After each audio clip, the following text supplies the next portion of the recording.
All right, there we go. All right, I apologize for that. It's restream again. Wouldn't let me go live. Like 5 times. I'm like, go live. Nah, go live. Nah, go live. Nah. All right, folks, welcome in. I don't know if you heard anything that I said there in the beginning, but we are now live from the Kelly Moore Memorial Studios, streaming hot fire on the RadioMisfits.com platform. All your podcast needs can be accommodated there at RadioMisfits.com. Sounds like somebody is going to have to reboot. All right, I need more information than that. I need right now. Does it sound okay? Is everything okay? Because the most recent thing I see in the chat, due to the delay, there's like a 30-second delay in the chat, is Al saying that it sounds like somebody's going to have to reboot. Okay, I did everything I needed to do. Then I saw that. So I'm wondering now, right now, anyone in the chat room, does this sound okay? Hi, Peter. I see Peter. Peter says there you are, but does it sound okay? Or is Al correct when he says that it sounds like I need to reboot? I'm just so frustrated. Getting ready to end this thing. Getting ready to go commercial. Yeah, I'm getting ready to go corporate. Just so y'all know. Because this shit's got to end. All right, that's what we do here. We rant. I get mad. I scream. I yell. We talk about the world. Everything is peachy. All right. Thank you so much, Peter.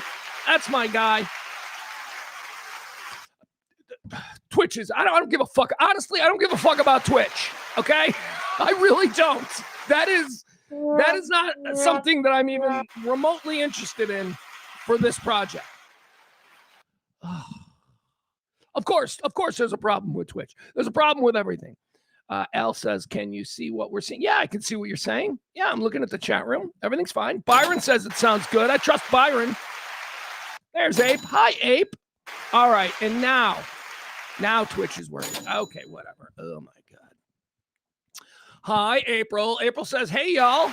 Well, I say hey right back to April. Everybody in the chat room is accounted for. No, that's not true. I haven't done the full accounting yet. What we do like to do here at the start of each show is kind of like in F1 where they do a podium. Like they don't just make the guy who won the race feel good. They make second and third place feel good. It's called the podium. It's first, second, and third place. And I like to reward our early chatters with podiums. So the first 3 people in, let's see, who do we got today? Peter.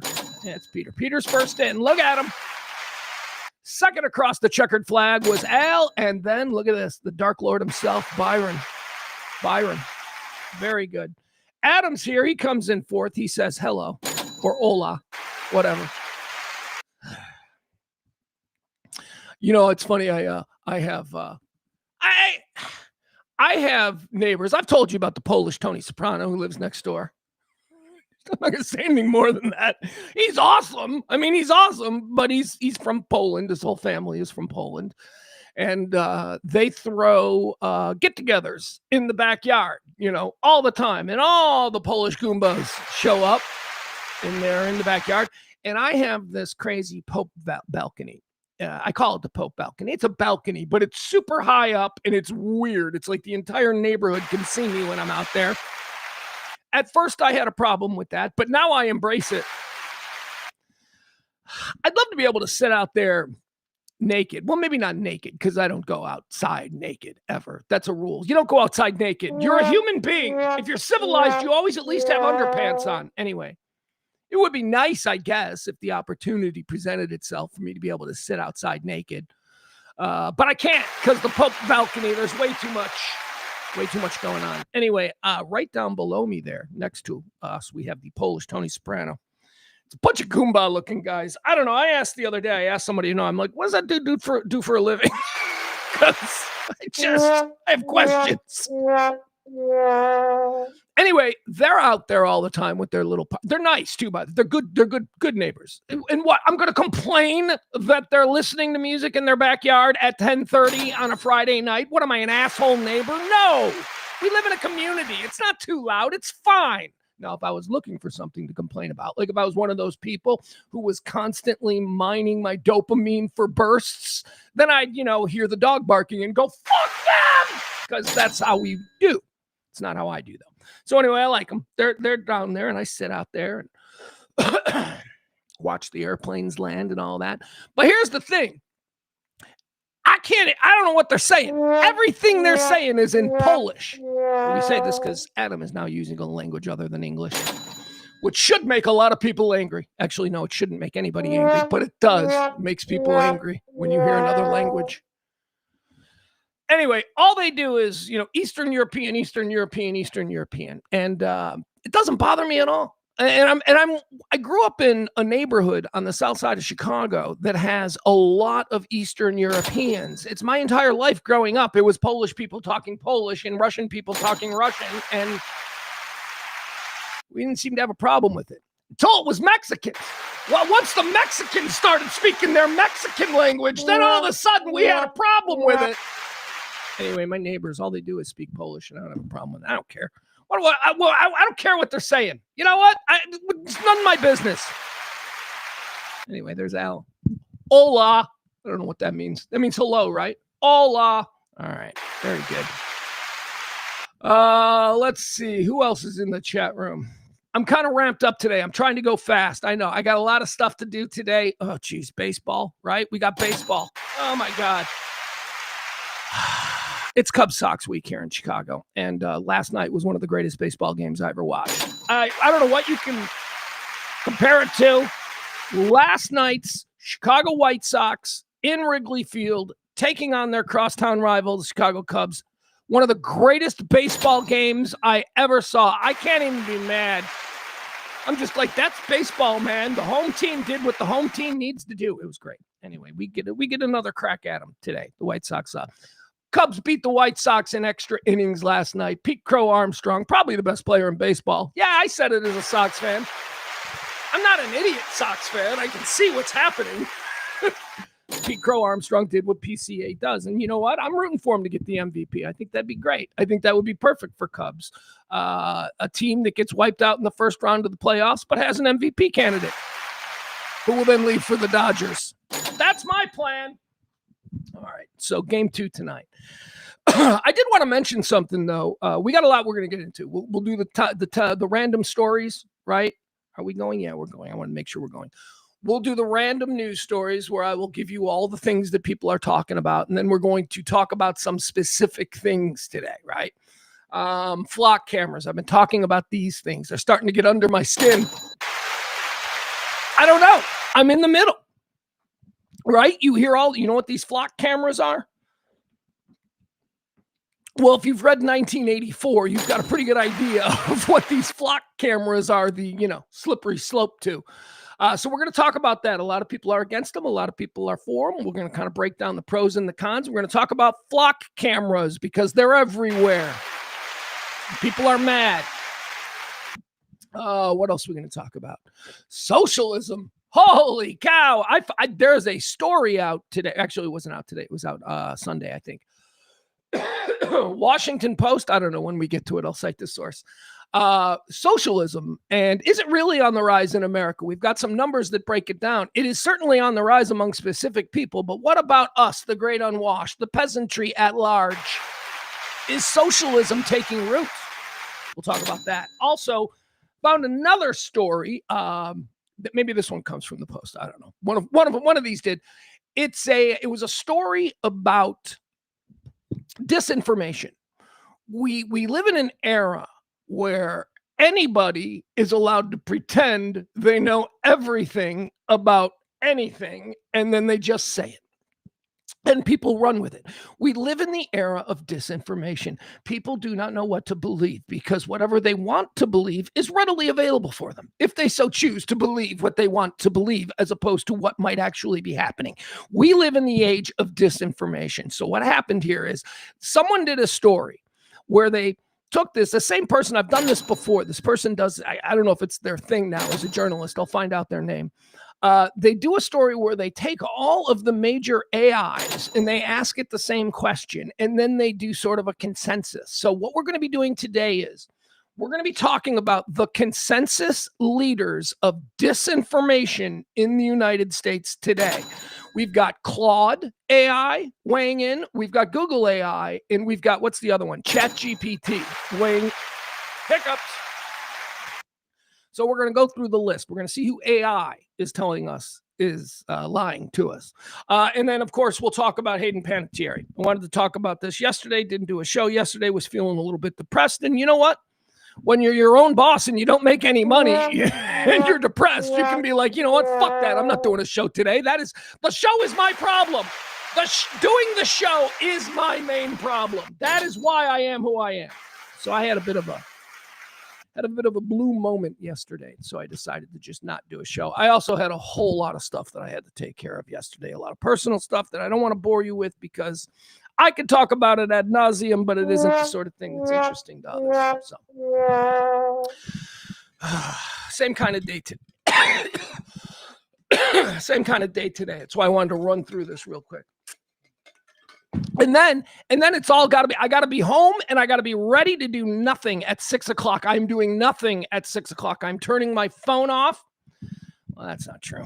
That's not true. I don't turn my phone off because my kid's going to be texting me like crazy. I ain't answered any phone calls. All right, there you go. After 6 o'clock tonight, I am done. I have plans to make an incredible dinner, and then I'm going to sit down and I'm going to watch game 2 of my baseball game tonight.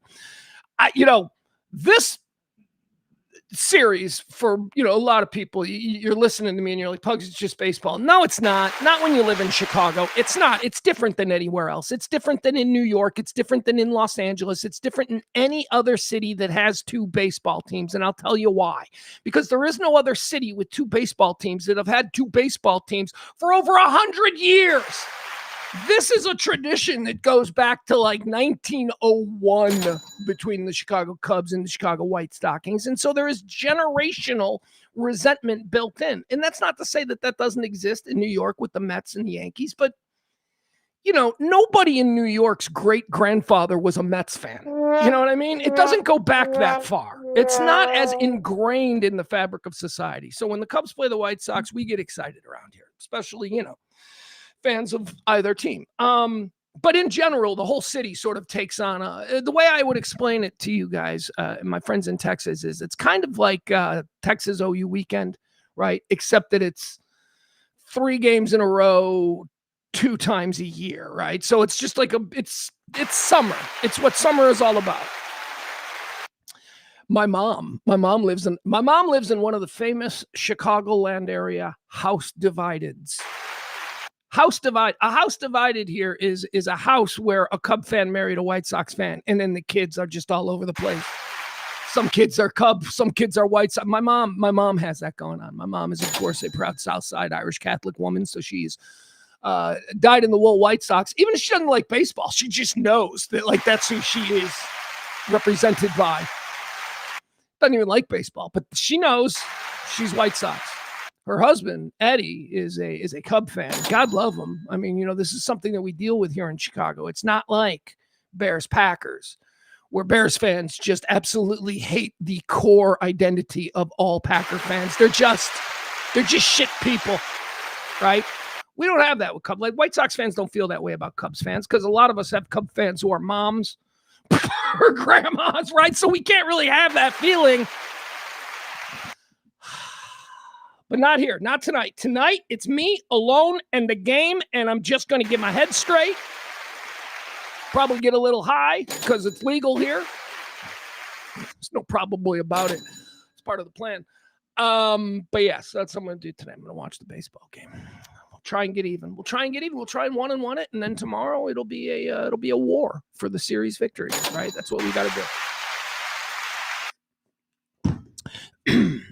So our small talk segment today is going to be about me watching last night the game. I was able to watch both the Chicago White Sox broadcast of the game and the Chicago Cubs broadcast of the game. They're on 2 separate apps, but we live in the age of screens. So I had screens. So what I would do was I had the White Sox broadcast of the game queued up at the same time and synchronized with the Cubs broadcast. And I would just go back and forth with sound to hear what both teams were saying, it was fascinating. I loved it. Both are tremendous broadcasts. Both presentations, the marquee presentation and the CHSN presentation for the White Sox, they're both incredibly well-produced presentations. But I did want to draw attention to something that my son said. Many of you know, my son has been here all summer. He went home last week, and I'm sad. Part of the reason that, Monday was kind of like a blue Monday. But anyway, he went back home, and obviously, he's very much involved in the whole White Sox Cubs thing. So He said something to me. I wanted to mention what my son said. You know, dad and son sitting around talking, right? You know, one of our late night Pope balcony conversations. We started talking about girls because, you know, he's heterosexual, but he, well, geez, that's a bad way to start it. he's not an incel. He's not an incel, but he has some really strong feelings about women in his age group, right? And actually, this led to something really funny. I go, so you like older women, right? I'm like, oh, he likes college girls. I go, like, so, like, what do you find attractive? And he goes, 30. I'm like, what? And he goes, yeah. He goes, every girl that is in my age group, they're all absolutely the same thing. They all look the same. They all talk the same. They are all identical, and none of them are interesting to me. And I'm like, oh, man, that's a tough place to be in. And then he starts talking about how he likes women, how he likes mature women. I'm like, all right, a little bit of, you know, a little concerned, but also I can see it. I'm like, yeah, I can see it. But his statement to me, a 17-year-old Gen Zer who just isn't impressed with his options as far as women. He says to me, they all look the same. And that didn't really register with me, that all young women today are doing the same look. It didn't register to me. I didn't even think about it. And I went, okay, well, they all look the same. I don't know. I seem to see some pretty fine individuals out there. I don't know that they all look the same. But I want to show you an example of it. It clicked for me last night while watching the White Sox Cubs game. It clicked for me what my son said. My son said, all girls today look the same. They all have the same fashion. They all have the same hair. They all do the same makeup. I don't know if they're all listening to the same Kardashian or if that's even an applicable influence in 2026. But whatever it is, he believes that all the women in his age group are dressing and looking and acting exactly the same, that there is zero variety, and he hates it. So let me show you something from last night's Cubs-White Sox game, okay? I think this is, here, let me see if we can find this. Hold on. Let me show you first. All right. Let me pull both of these up. I should have done this before, but honestly, this is just a spur of the moment kind of thing that I'm thinking of doing right now. So, all right, here we go. All right, so the White Sox and the Cubs presentations have women. They have two women that do what I guess in football is known as sideline reporting. In baseball, I don't know, a dugout girl, a dugout reporter, something like that. Okay. So the Cubs have a girl named Taylor McGregor. She's terrific. She's fine at what she does. Taylor McGregor. She is the Chicago Cubs dugout girl. Chicago White Sox have someone named Brooke Fletcher. And we love Brooke. We love Brooke on the South Side. She is White Sox royalty. She is the daughter of Scott Scooter Fletcher, longtime White Sox infielder and Texas Ranger infielder as well. I believe the White Sox traded Scooter to the Rangers and then traded back to get him like 2 years later. Anyway, Brooke Fletcher is our girl. And they're both terrific. And they look nothing alike. They are two completely different women. Here, let me show you Taylor McGregor here. Let me give you a nice... hold on. Just can't believe there we go. There's her images. All right. Yeah. All right. Let me give you Taylor McGregor. This is the girl who does the Cubs stuff. This is Taylor McGregor. This is what she looks like. Okay. Here she is. This is Chicago Cubs sideline reporter, Taylor McGregor. Right? She's very pretty, very good at her job. She does, you know, that's Taylor McGregor. Okay. Now let me show you the Chicago White Sox girl. Okay. Her name is Brooke Fletcher. So here is going to be Brooke Fletcher. You remember what Taylor looks like, right? Okay. So here is Brooke. Let me get a good picture of Brooke. Okay. Where's a good? Why doesn't Brooke Fletcher have any? But it's just all pictures of her with her dad. All right, here's Brooke. Okay, this is kind of Brooke Fletcher. Here you go. All right, let's look at this one. Here you go. All right, so you remember what Taylor McGregor looked like? Here's Brooke Fletcher. So this is the White Sox girl. Wish there was a way I could go and do both. I can't do both and toggle back and forth. There's a way to do it. I don't know how to do it. So my point is this. They're two completely different looking women. One is kind of blonde and she has, different, they just have different features. They look completely different. Let me show you a picture from yesterday of Brooke and Taylor together, because the two Chicago dugout girls, they met and, wonderful. They get along. Great. Here we go. Okay. So this is them together. They look exactly the same. This is what my 17-year-old son is talking about when he says every girl looks exactly the same now. Brooke Fletcher and Taylor McGregor do not look anything alike. They are both attractive women, but they are both uniquely attractive in their own way, until apparently they get on camera and they put makeup and hair where they look exactly the same. My son is right. There is something going on with younger women that the beauty standard has been sort of stagnated into one look. And that's it. My God. All right, anyway, it's enough about baseball. Let's see here. We talked about our first three in the chat room, right? The chat room, we had Firstin was Peter, right? Peter, Al, and Byron. Did I get that right? I think I did. Congratulations.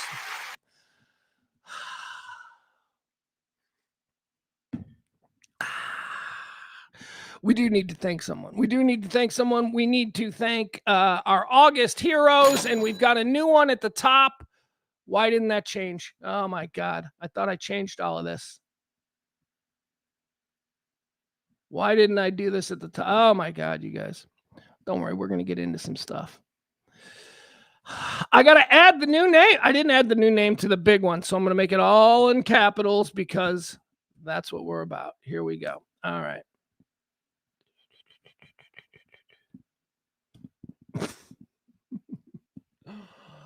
Oh my God. There we go. I need a bigger screen. I need a bigger screen. Everything's too small. There we go. All right.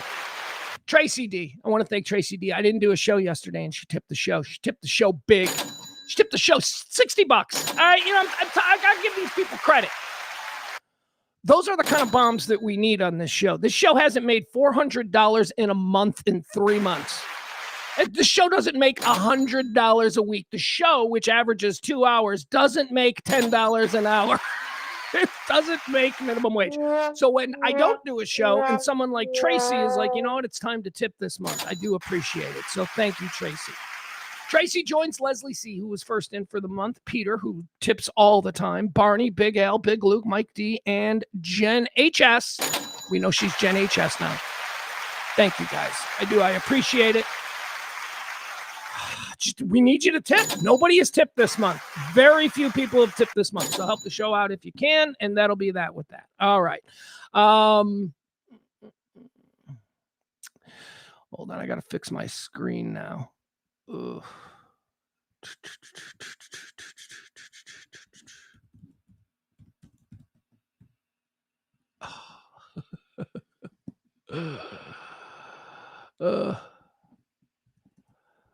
I don't know what it is. I don't know. It's a fat fingers and a small screen, whatever you want to call it. All right, let's get the scroll going right there. There you are. All right, so all the people who have helped out the show this month are accounted for.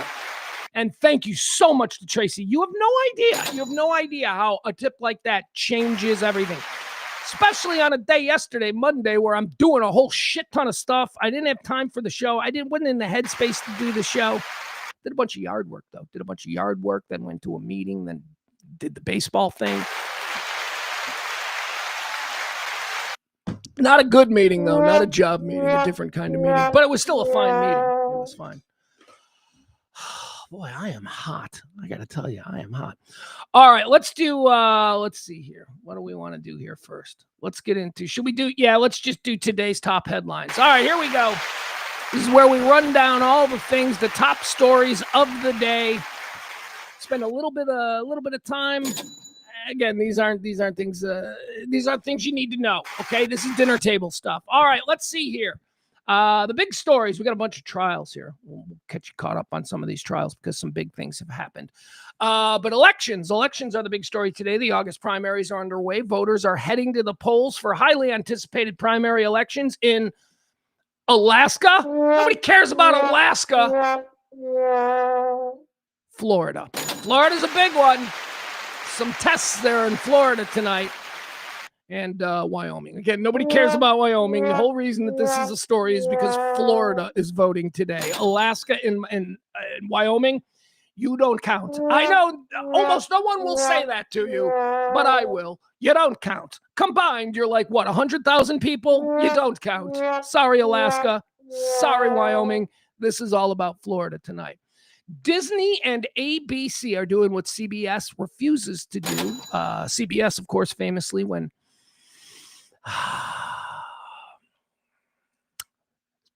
screwed with. We'll just say screwed with. When CBS was screwed with by this administration, they rolled over and they went, what can we do, oh master? Not ABC. ABC and Disney, because you don't fuck with the mouse.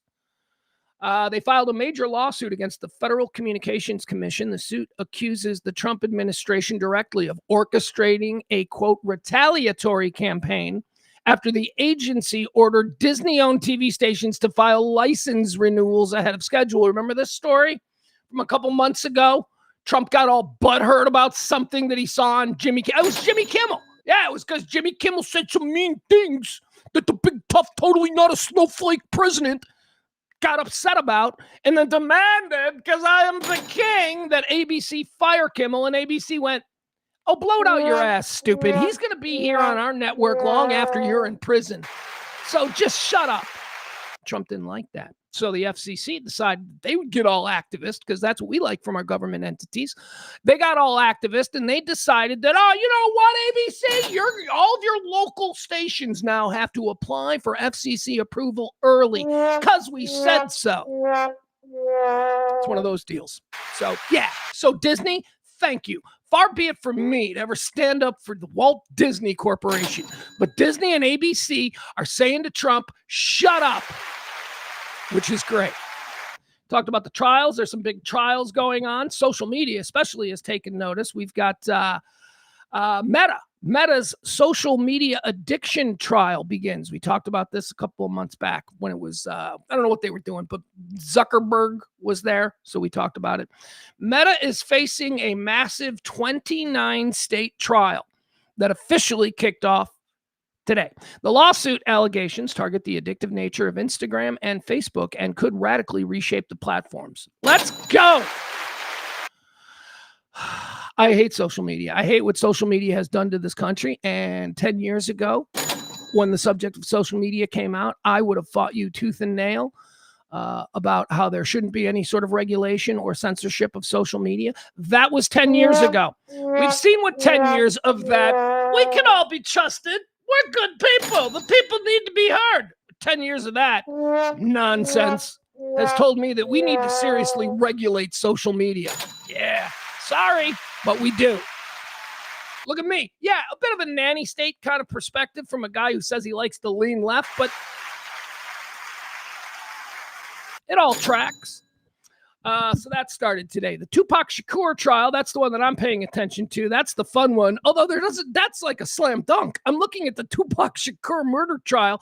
Keith D, former shot caller for the South Compton Crips, he's on trial because he was in the car that apparently pulled up alongside Tupac and killed him. You know, shot Tupac and Suge Knight after the Tyson fight there in Las Vegas in '96. So Keith D was the shot caller in the backseat. Orlando Anderson, what was his name? He had some really cool name, some really cool hip hop Compton name, like Oogie Juice or something. I don't know, whatever. The guy who actually pulled the trigger, well, he got capped himself about 26 years ago. So he's out of the picture. So the first charges in this Tupac murder trial being brought against Keith D. Keith D, the guy who supposedly ordered the hit. He was also there in the back seat. It says opening statements and witness testimonies begin in the first day of the high-profile murder trial of Dwayne Keith D. Davis, the former Los Angeles gang leader accused of masterminding the '96 drive-by killing of Tupac Shakur. All right. Also, this entire case is his own words. It's his own words. Because, see, Keith D was involved in this, and then the shooter died. And as soon as the shooter died, Keith D thought, you know what? I'm tired of walking around these mean streets of South Compton with unk status. I want some grand unk status. I need my street rep to be known far and wide. So he started talking. So Keith D started talking about how he was involved, wrote a book, did a bunch of interviews. We listened to an interview the other day. So all of these things, because his ego wouldn't allow him to keep his mouth shut, and because he felt, well, 10 years later, I could probably talk about it now. All of this shit is now going to hang him and put him in jail for the rest of his life. It's an open and shut case, but the man's own words. Keith D on trial for the murder of Tupac Shakur. That's going on right now. Here's a story that I am avoiding, but it is got a lot of people talking. And we're just going to tell you the details and move on. It's this Lindsay Clancy murder trial. Oh, man, this has got the whole Nancy Grace scene. All this is like, you know, those people, the people who would watch Nant, they love this trial.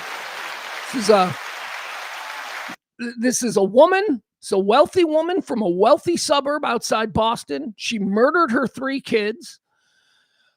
She then tried to kill herself. She slit her throat. She strangled her children. She strangled her 3 children. She then slashed her wrist, slashed her throat, and then threw herself out of her 3rd-story house. Threw herself out the window. She survived, and now she's on trial. Postpartum depression and bipolar and misdiagnosis. That's all the defense. The defense is all of that stuff. In Massachusetts courtroom, the mother and sister of Lindsay Clancy, the mother accused of killing her children, took the stand to testify about her rapidly declining mental state and struggles with postpartum medication leading up to the tragedy. So that what they're saying is, you know, the medication that she was prescribed for her postpartum stuff made things worse. And I hate this story. Hate that story. Got to sneeze. Didn't cover my mouth because there's nobody else here. That's gonna chain. There's gonna be a chain reaction of sneezes. I sneeze all the time. All right. There's going to be another one, so I got to prepare for it. So we got the Meta social media trial. We got the Tupac Shakur murder trial. We got the Lindsay Clancy murder trial and the Luigi Mangione trial that was all set to start on September the 7th. The state of New York versus Luigi Mangione has been postponed. Yeah. Just as we all expected, or at least we all expected after we heard experts tell us what to expect. That's my case. He made a deal with the feds last week. There was a big story. Luigi Mangione is facing 2 different sets of charges. He's facing murder charges in the state of New York, and he's facing federal charges at the federal level. He pled not guilty to both and then changed his federal plea to guilty. Now, him changing his plea to guilty in the federal court triggers double jeopardy laws in the state of New York. The state of New York is very unique in that they have some very specific things that other states do not have when it comes to double jeopardy and the ability to try somebody. So the attorneys for Luigi Mangione understood that if they pled guilty, no contest, we did it in federal court, that would constitute a trial, which would mean that they can't be tried again in New York. And so New York would have to drop their charges. That's what we all thought. That was Luigi's lawyers doing legal wrangling. We were absolutely right, because that is what's happening now in the state of New York. The Luigi Mangione trial has been postponed. The state murder trial of Luigi Mangione is effectively postponed indefinitely following his federal guilty plea, altering the timeline of his highly publicized case. All right. So that's everything that everybody expected. Let's see here. How about some random national security and foreign policy news? Oh, jeez. This is the stuff that we blew through the peace deadlines. Remember the peace memo? Remember when Trump said, we got a peace deal? And they said, is it a peace deal? And he's like, well, it's a memo. And then people were like, well, what the fuck is a peace memo? Remember that? Trump just came out and wanted a victory dance. So he got something that like means nothing, but then acted like it was the end of the war and we won. Remember when he did that? Yeah.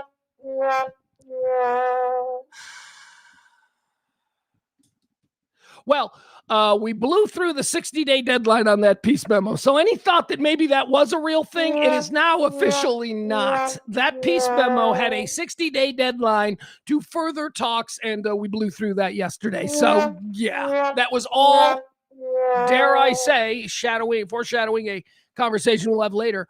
Was that disinformation? No, I don't know. President of the United States would never engage in disinformation. No. Let's see here. Childhood vaccine exemptions have hit a record high. Oh, these diseased little spreaders out there now. Cool. It's not like sending your kid to school in 1890. Cool. A newly released report from the Centers for Disease Control and Prevention revealed that school child vaccine exemptions for personal and religious reasons have hit historic record highs as national vaccination rates continue to slide. Cool. I wonder what the next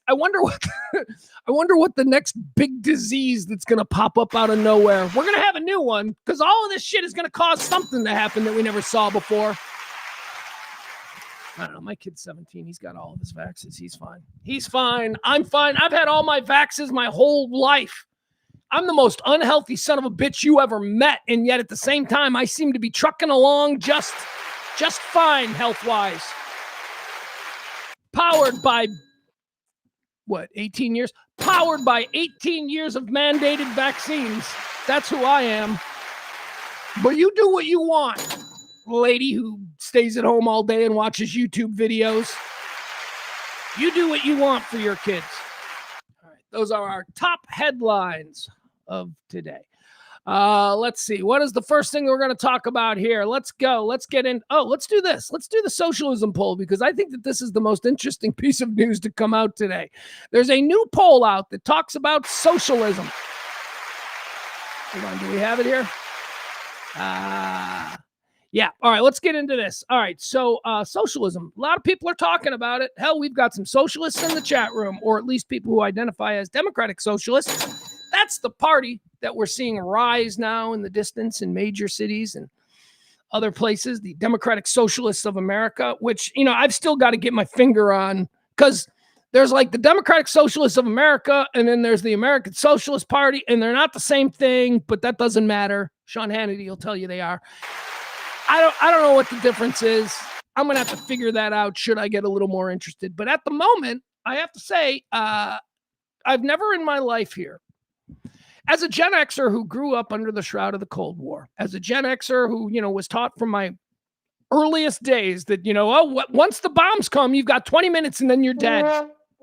So that's kind of how we thought. We're very fatalistic as a generation. Anyway, anybody who was a grade school kid in the 70s or the 80s, they kind of have this in the back of their mind that we're totally prepared to be dead in 20 minutes. That's Gen X. Takes missiles 20 minutes to go from Moscow to Chicago. 20 minutes. We could be dead. So that's how we were raised. And socialism was programmed into all of us as being the height of evil. I mean, it's not true. I mean, there's plenty of other isms that are way more scary than socialism, but okay. Socialism was programmed into the capitalistic loving Democrat or democratically elected idea of America, right? Representation.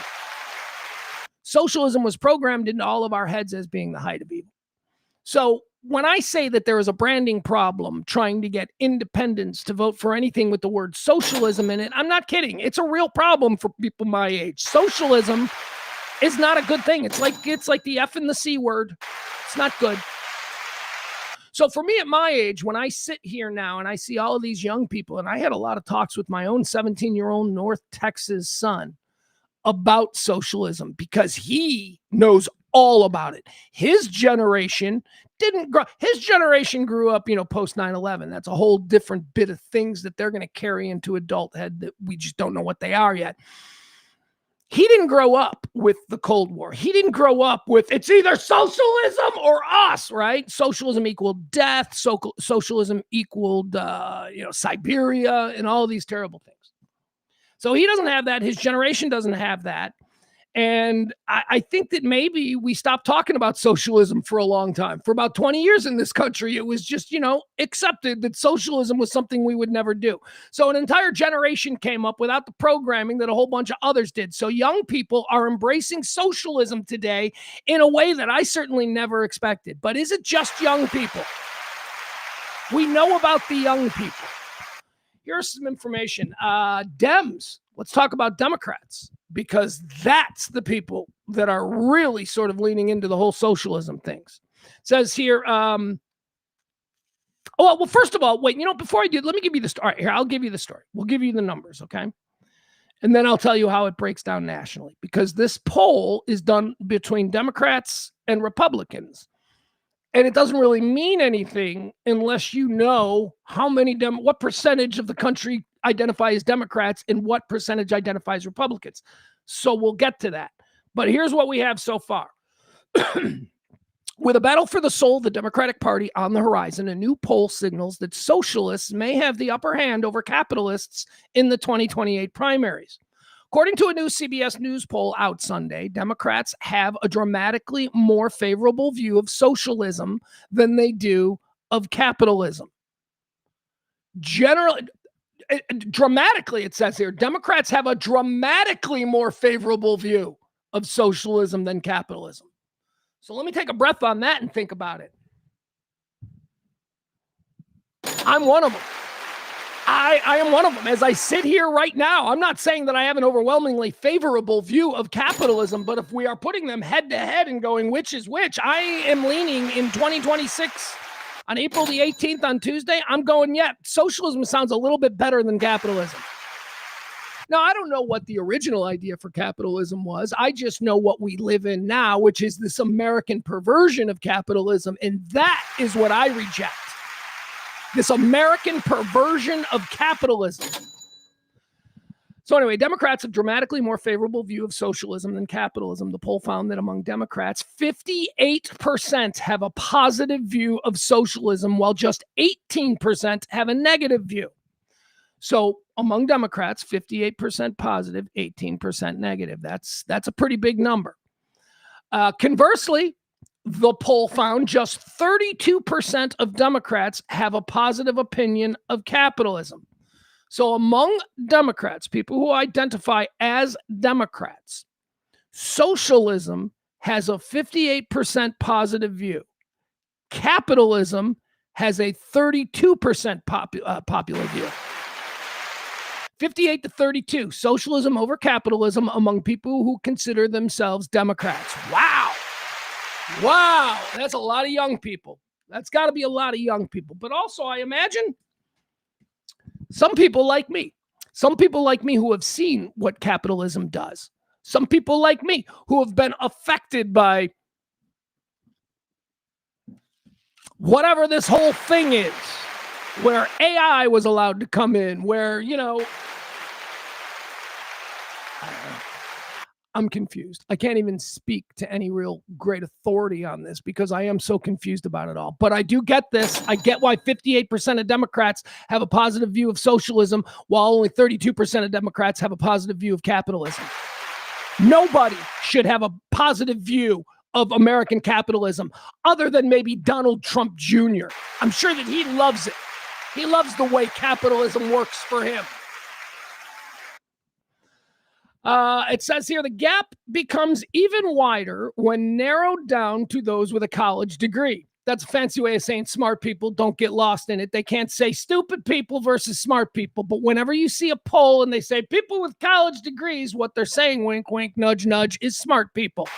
Smart people who went somewhere and learned things and heard from other people, right? Had a professor who had an accent, right? People who have a little bit of life experience.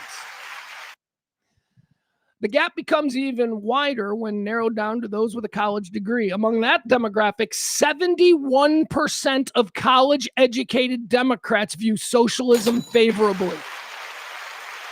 Whew. See here. These are Democrats. The poll suggests, though, that anti-capitalist sentiment is not shared by the broader electorate when you factor in Republicans. It says here among all Americans, just everybody, 35% of all Americans have a positive opinion of socialism, according to the poll. See, that's up 15% from just 5 years ago.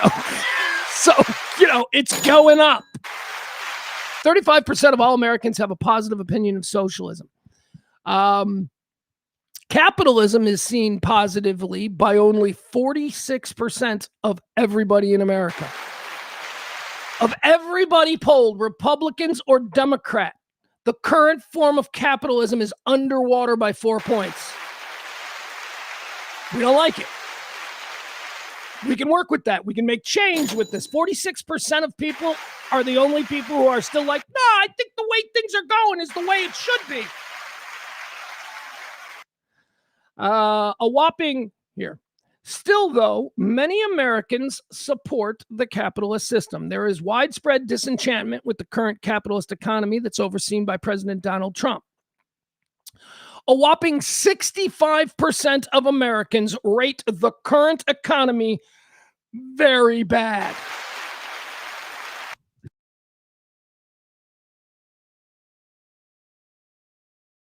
Sorry. 65% of Americans rate the current economy very bad. Worse yet, for the White House, just 5% of Americans believe the economy is very good, with 26% thinking it's all right. It's pretty good. Not good. So yeah, socialism, those are real numbers. Those are shocking numbers among Democrats. Now, again, none of this means anything until you understand, are there more Democrats or Republicans in this country? So what is the official numbers here? Official voter registration numbers in jurisdictions that record party affiliation. Registered Democrats lead the nation with 37% of the electorate. So of all the people who are registered voters in this country, more are Democrat, 37%. Than Republican, 31% of Republicans. So, I don't know what that means, but I honestly thought there were more Republicans in this country than there were Democrats. So, all right, there you have it. Socialism coming to a neighborhood near you. Okay, another poll that I saw this weekend that I wanted to talk about here is disinformation artists. They've been ranked. Now, I was born with a pretty good bullshit detector. So, I'm pretty good at judging people and hearing things and being like, yeah, that ain't true.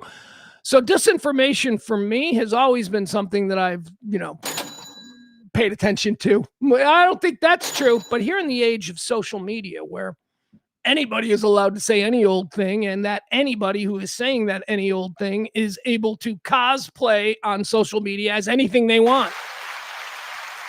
I spent 5 years in the White House as a foreign policy expert. You can say anything you want in your bio, and if your picture has you in a suit, you're going to get 20,000 idiots retweeting you like you're an expert. Disinformation. But who are the biggest disinformation experts? Like who are the ones that can be counted on every time to say something that is just patently untrue? So, the Washington Post is where this comes. They asked AI, they did their AI polling thing where they take a consensus of all the different AIs. This is not a human opinion. This is not anybody with a lens because my granddaddy was Republican and I will always be Republican. No, this is just AI looking at facts and spitting out details. These are the top disinformation artists in America, the top liars. These are the people who lie the most in America, according to the three leading AI assets, ChatGPT, Google, and Claude. Okay? Are you ready? We're going to do the top fives. The top five, number 5, ChatGPT disinformation artist in America is Breitbart. Breitbart comes in at number 5. Breitbart's a right-wing news platform that just makes shit up and then, goes viral. And I didn't know Breitbart was still around. I thought that died with Andrew Breitbart. Apparently Breitbart, ChatGPT says Breitbart is the number 5 greatest disinformation artist in America today. Breitbart. Google AI, number 5. Google says RFK Jr. Google says RFK Jr. is number 5. ChatGPT says Breitbart. Google says RFK Jr. Claude offers Sean Hannity. Number 5 for Claude, the biggest disinformation artist in America, is Sean Hannity. Number 4 for ChatGPT. This is the first time we're seeing a name mentioned for the second time. Number 4, ChatGPT says that Robert F. Kennedy is the greatest disinformation artist, the number 4 greatest disinformation artist. Remember, ChatGPT said Breitbart at 5 and Robert F. Kennedy Jr. at number 4. Google had RFK Jr. at 5. Who do they have at 4? Fox News. Google says Fox News is the number 4 perpetrator of disinformation in America, and they're a news station. How about Claude? Claude had Sean Hannity as the number 5 greatest disseminator of disinformation. Number 4 for Claude is RFK Jr. RFK Jr. is now represented on all 3 disinformation charts. All right, let's go to number 3. The number 3 disseminator of disinformation, according to ChatGTP, who had Breitbart at 5 and Robert F. Kennedy at 4. Number 3 on ChatGTP is Elon Musk. Elon Musk is the number 3 greatest bullshitter out there, according to ChatGPT. According to Google, who's Google's number 3? Number 5 for Google was RFK Jr. and number 4 was Fox News. Number 3 for Google, greatest disseminator of disinformation, Donald Trump Jr. Donald Trump Jr. comes in number 3. Everything that guy says is bullshit. And some of you like, he could be president. Well, yeah, I guess he could. By modern standards, yeah, I guess he could. All right, so that's number 3 on Google. Google says Donald Trump Jr. is the 3rd greatest disinformation artist out there. Claude's got number 3. Claude gave us Sean Hannity at 5. It gave us RFK Jr. at 4. At number 3, Claude says Fox News. Second appearance for Fox News. Fox News came in at number 4 on the Google list of disinformation artists. Fox News comes in at number 3 on the Claude list. All right, now let's go to number 2. Here we go. These are the big ones. Number 2 on the ChatGTP list of disinformation artists, the second biggest disseminator of disinformation, according to ChatGTP, is Fox News. Fox News! Fox News! Fox News is number 2 on ChatGTP. It is number 4 on Google, and it is number 3 on Claude. Still watching Fox News, are you? Yeah, they're telling you what you want to hear. You're not getting any actual information, but you are getting shit to say to your liberal niece. Yeah, they'll tell you what to say when you're arguing with your liberal niece. That's Fox News's purpose now. Winning Thanksgiving battles. That's what they do. All right. Number 2 on ChatGPT, Fox News is the number 2 greatest disseminator of disinformation. Number 2 on Google. Google had RFK Jr. at 5, Fox News at 4, Donald Trump Jr. at 3, and number 2 on Google, Elon Musk. Let's go over to Claude. Claude has their 5 as well. We've already covered. Claude had Sean Hannity listed at the 5th greatest disseminator of disinformation. They had RFK Jr. coming in at 4th, Fox News coming in at 3rd, and at number 2 on Claude, just like Google, Elon, just like Fox News, has now appeared on every one of these lists. Elon comes in at number 3, biggest liar on ChatGPT. Elon comes in at number 2, biggest liar on Google, and Elon comes in on Claude at number 2 as the biggest liar. Fox News represented everywhere, and Elon Musk represented everywhere. All right, here we go. Number 1, is there a consensus? Well, let's see. According to ChatGTP, Google, and Claude, the number one disinformation artist in America today is the President of the United States. All three. They agreed on almost nothing other than Google and Claude both agreed that Elon was second worst. They've agreed on almost nothing except that the President of the United States is the biggest liar in the country. There you have it. ChatGTP. How fun. All right.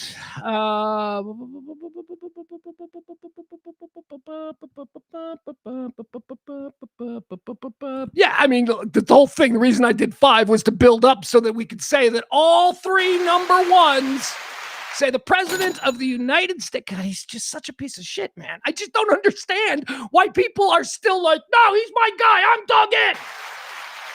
Give it up. Do you hear the fucking soldiers calling like they're sailors pussies, basically? He's like, God, they're pussies. This fucking guy. Going against, like, now all of a sudden, oh, I like Kim Jong-un. Did you see that? Kim Jong-un's a good guy. No, he's not, dude. No, he's not a good guy. He's not a good guy. Everybody else couldn't get along with him. Yeah, why do you think that is? Because he's a bad fucking guy. If you had a serial killer that lived in your cul-de-sac and all your other neighbors were like, we stay away from that guy, he's clearly broken, and you're like, oh, I'm the only one who's friends with the serial killer, that's not a good thing, fucktwat. That's not a good thing. He does this all the time. He does like the worst. He does the thing that nobody else would do because nobody else was willing to do the really terrible thing. And then he does it and he acts like he's the only one brave enough to do it when the reality is you're the only one stupid enough to do it. Or the only one narcissistic enough to use it to your advantage.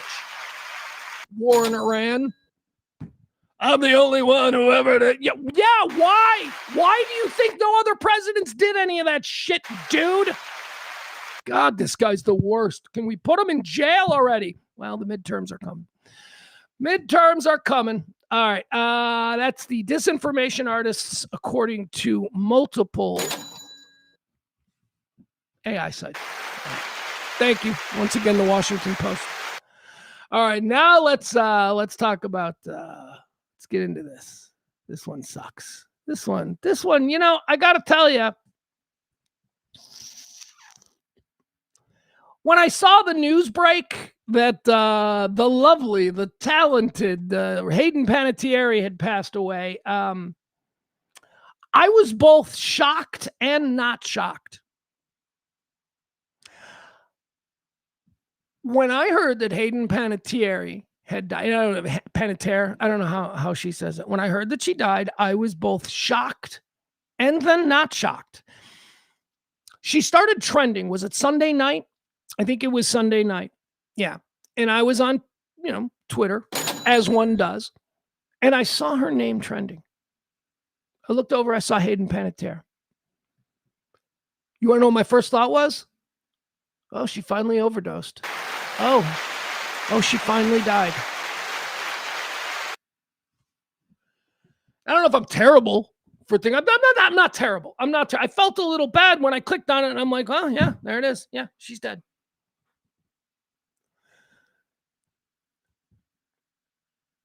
Be like Lindsay Lohan just suddenly trending again, right? You're like Lindsay Lohan. And that is not to compare Hayden Panettiere to Lindsay Lohan. Lindsay Lohan had a much more high-profile, crazy life. Hayden Panettiere had a crazy life too. It just wasn't maybe as high-profile as Lindsay Lohan. And I think Hayden Panettiere is bigger than Lindsay Lohan. I mean, Lindsay Lohan is a big name because of what a screw-up she was. And yeah, she starred in Mean Girls. That's one movie. But Hayden Panettiere was on 2 hit series for like a number of years. Nashville was a massive hit.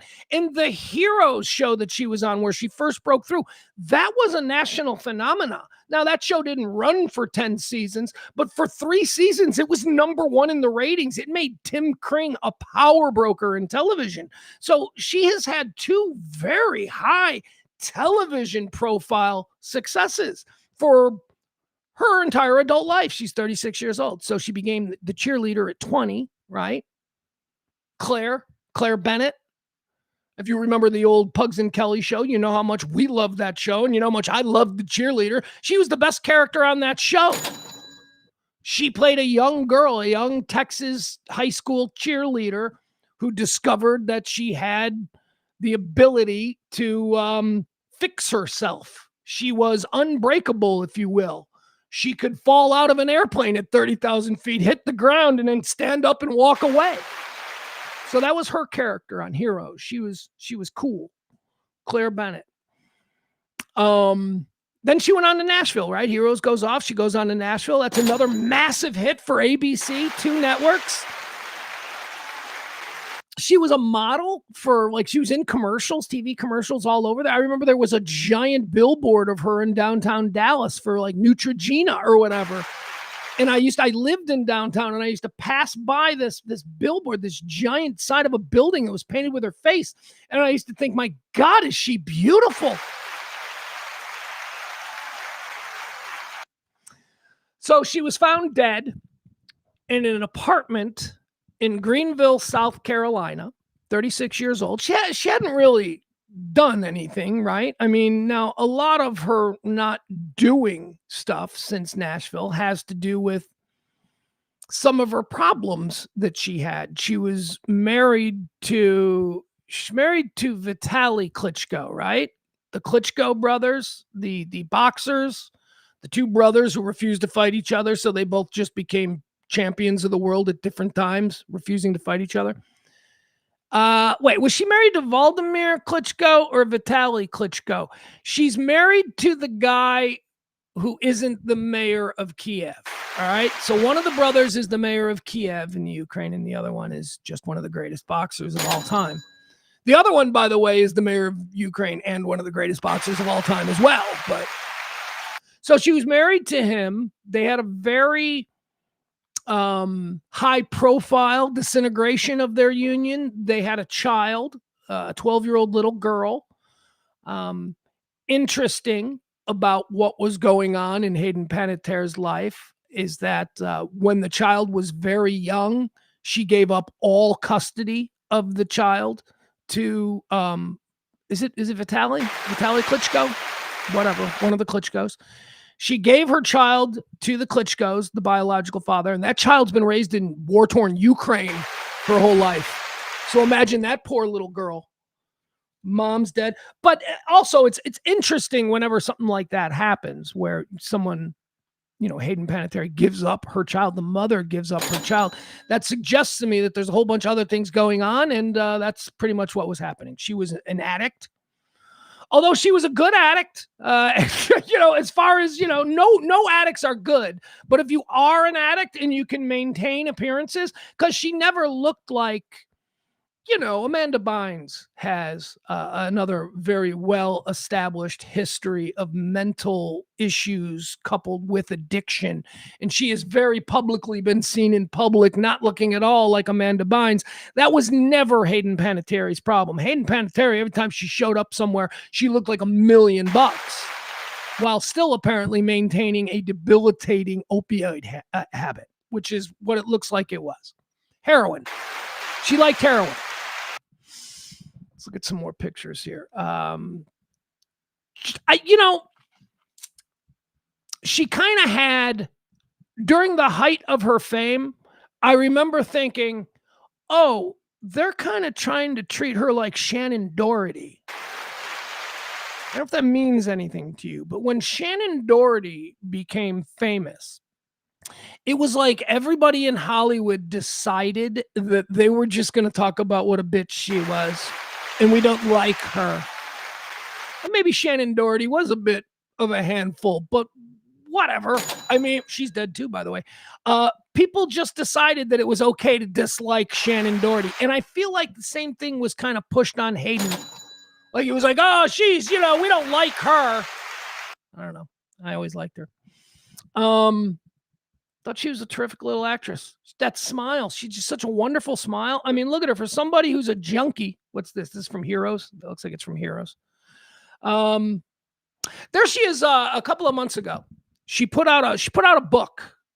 She wrote her memoir a couple of months back, and she did a little publicity tour where she went around talking about it, and she talked famously about the situation. We played it on the show. I don't have the audio handy, but we played it on the show where she sat down, probably this podcast that we're looking at here. She sat down for an interview and she talked about when she was a 19-year-old young woman in Hollywood. She was taken to a boat party on a yacht, and she was led downstairs into a cabin there at the yacht, led downstairs by a woman that she trusted, a woman that was sort of hired by the production company to make sure that she at 19 didn't get into any trouble. So this older woman leads Hayden Panettiere downstairs into the cabin of this luxury yacht during this yacht party. And in bed, nude, laying splayed, waiting for her is, as Hayden Panettiere described, an extremely famous A-list older male actor. So Hayden Panettiere told that story about how she was led down into a cabin. I don't know who it is. I'm like, who could that be?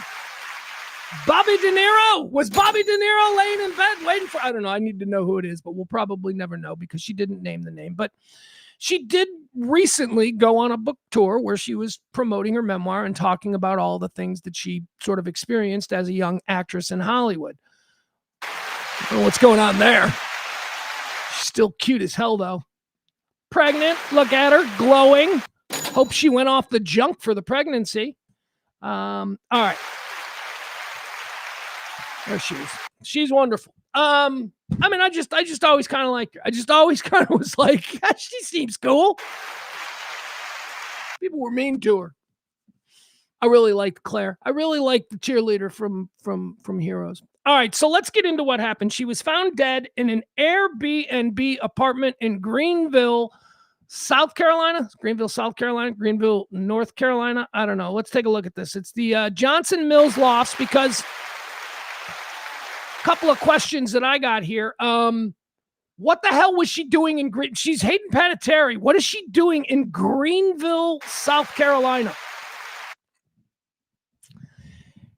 These things happen. They're weird. I had this experience once when I was a kid. I was at the local Jewel food store here in the Chicago area. We have a local Jewel. I was at the Jewel food store in Orland Park at 159th and 94th Avenue.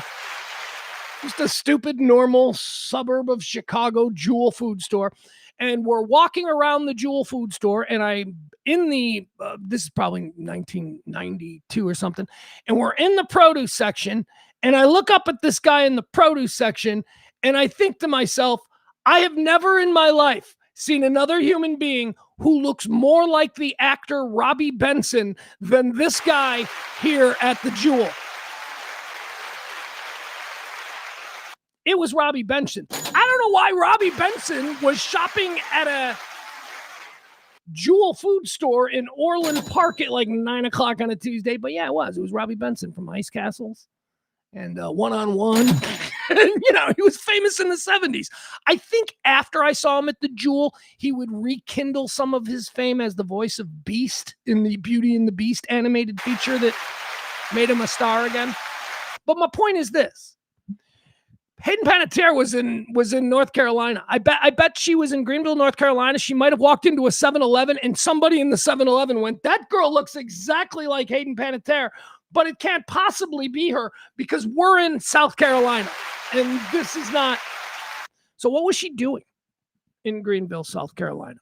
This is where she was. I immediately thought, was she in like a shitty apartment? I mean, how bad is this going to be? Was she found in some like ghetto crack apartment? And no, she was actually found in some very nice apartments. Here, let's check them out.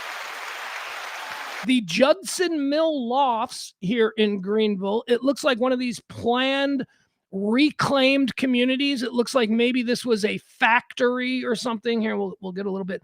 Looks like maybe it was a factory and it's been turned into what are described on the website as luxury loft apartment homes. You can see it's got companies and it's got bars and restaurants and stuff in here. So it's not a shitty place to live, probably a very nice place to live, an aspirational place to live if you were a young yuppie there in Greenville. might be the place you'd want to live, but it still doesn't answer why is she there? Was she filming something? No.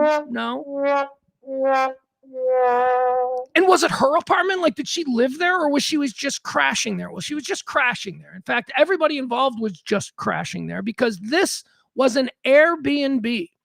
She was staying, Hayden Panettiere was staying at an Airbnb in South Carolina. Now, the name that the Airbnb was rented under is Brian Hickerson.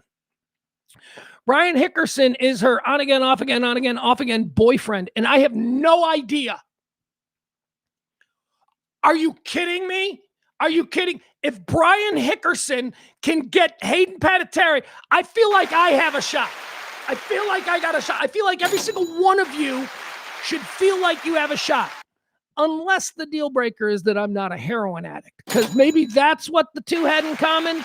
That's why the 10 on a 10 scale of beautiful women, Hayden Panettiere, ended up with this clown show. But the story gets more interesting. This Judson Mill loft apartment that was Airbnb'd to Brian Hickerson. Do you know who he Airbnb'd this place from? You know who the on-again, off-again boyfriend of Hayden Panettiere leased or rented or Airbnb'd this particular apartment from? Page 6. Page 6 of the New York Post is the official name on this apartment rental, this Airbnb. It is run by Page 6. For what reason? I have no idea. Although, let's expand on that. Brian Hickerson, the on-again, off-again, heroin-addicted boyfriend of Hayden Panettiere, just happens to be leasing an apartment that is owned or facilitated by, I don't know, Page 6 of the New York Post. Clearly, Hayden Panettiere's boyfriend was dealing with the media, giving them stories, probably in exchange for junk. Isn't that shocking? Page 6 rented this to Brian Hickerson? All right, so who is this Brian Hickerson guy? Let's take a look at him, right? He gave an interview. Not recently. This is an interview before the terrible shit happened. This is TMZ. I guess they had broken up. I guess that was a story that Hayden Panettiere and Brian Hickerson had broken up. And so TMZ wanted to talk to him about their relationship. This guy, folks, this is the guy who OD'd apparently on heroin. I don't know. They found Narcan in the apartment. Narcan is the shit that every junkie has in case somebody that they're doing junk with ODs. We saw it in Pulp Fiction. You know, you slam it into the chest. All right. So when the cops and the paramedics showed up to find Hayden Panettiere's body, they found Narcan on the bed. They found a spent cartridge of Narcan. So obviously she OD'd, and Brian or whomever, I don't even know if it's Brian yet, the names haven't been named, but whoever was there with her tried to administer the life-saving Narcan. So we know it's probably opioid addicted, related. All right, so here's TMZ talking to Brian after they broke up. This guy, this is how he goes on TMZ, okay? This is Hayden Panettiere's boyfriend. This is whose apartment she was in, although leased by Page 6. This is the apartment that she was in when she overdosed.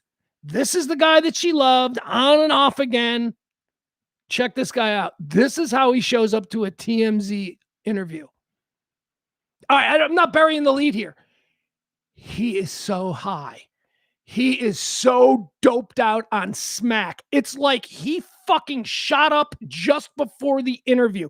This is the world that Hayden Panettiere was living in. Hayden first started dating in 2018, and it's been a very public relationship.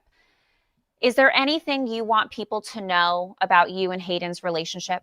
Hayden Panettiere is the sweetest thing in the world.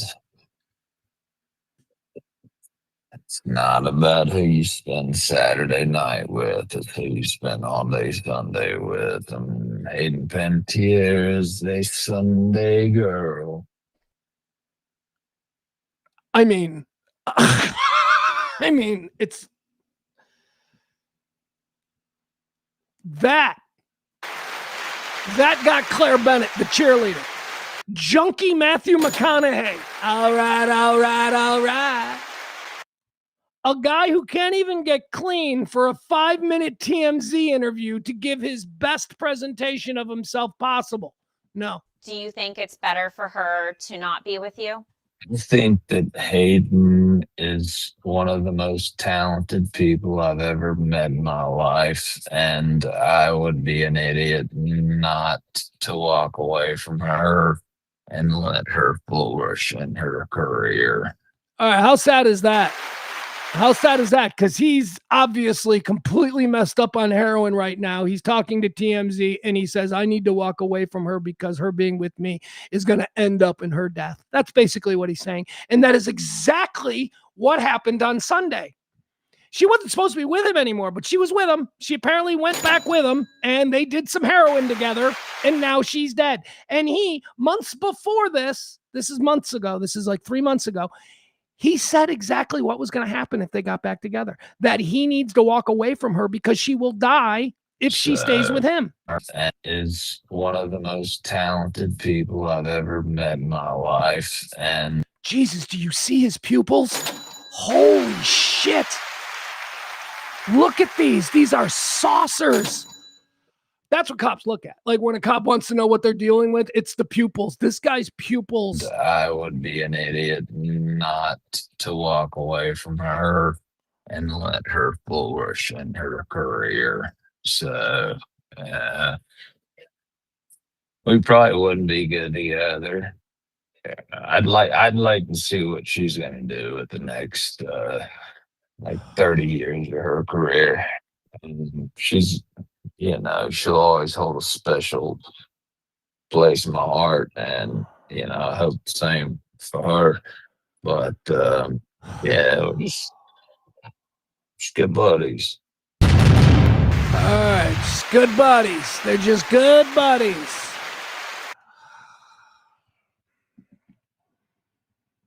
I don't, heroin, man. I don't know what to say. I don't know. I mean, how insane. I mean, she's just like, she was like a perfect little angel. And that's what heroin did. How good is heroin, right? I mean, how unbelievably good, how undeniably good is heroin that people just never done it. My goal is to try heroin. I used to say 70. Remember, I used to be like, soon my 70th birthday, I'm going to try heroin. I got to see what everybody said. 70's too young now. See, I've gotten older, and I'm like, 70's, can't do 70.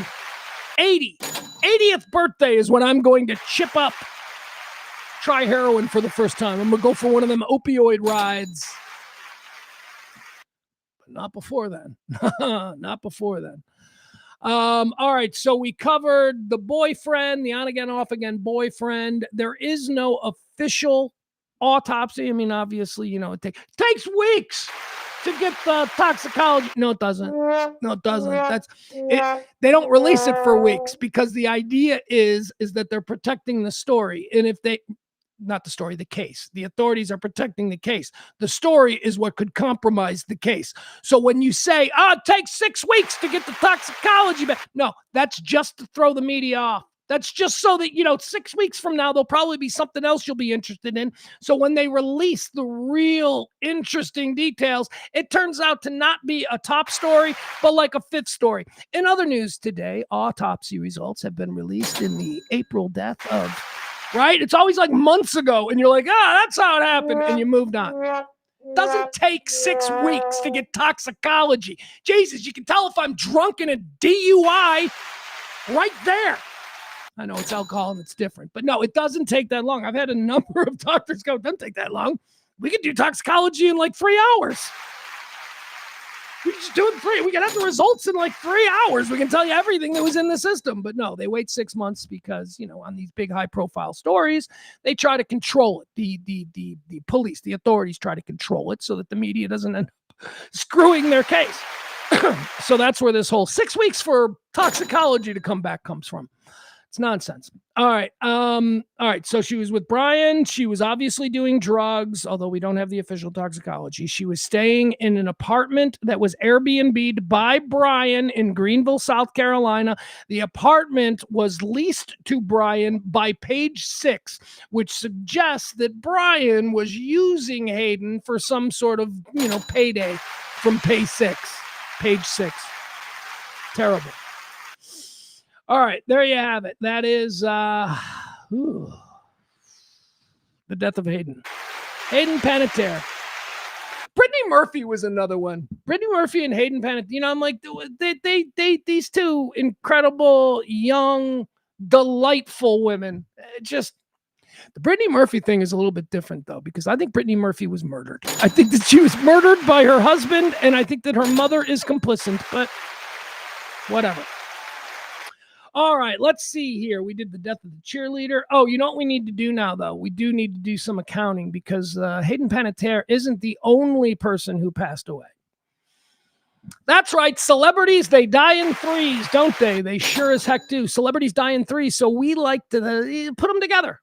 We've all heard this, right? Oh, celebrities, they die in threes. Well, it is true, and I've been tracking it for years and years, going back to the 1990s. Now, every year, I just write down, I got a little file. I just write down the name of the celebrity and when they died.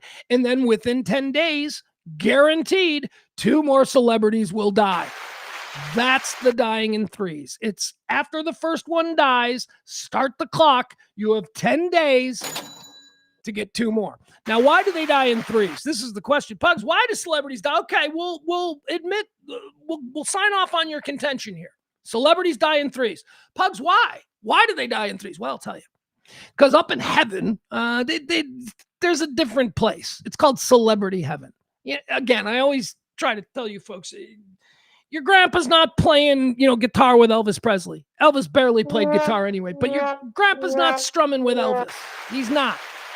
Celebrities don't hang out with the peasants, even in heaven. It's a gated community where the celebrities live, and they all live together because they all have celebrity experiences, and they don't want to be dealing with, Bob the plumber, right?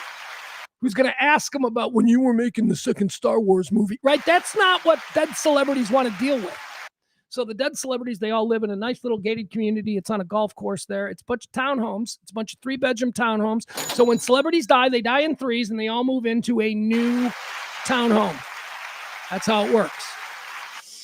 All right, so let me get you the latest in the celebrity death trilogy. Aren't you wondering, who does Hayden Panettiere spend eternity with? Does Hayden Panettiere end a death trilogy? Is she the third person in, or does she begin a new one?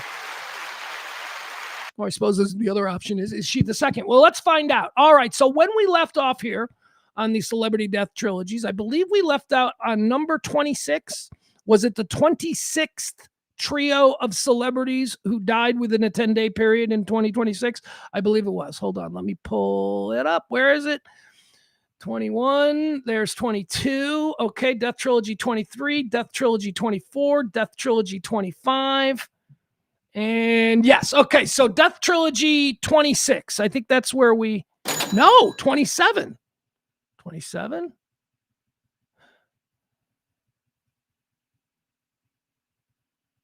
Oh, yeah. All right, here we go. All right, Hayden Panettiere ends a death trilogy. She closes out a 3-celebrity death trilogy. I'll tell you who she's with. But first, let's get caught up. The 28th death trilogy of the year. We talked about this man, but we didn't exactly put him in a 3-bedroom condo there in heaven.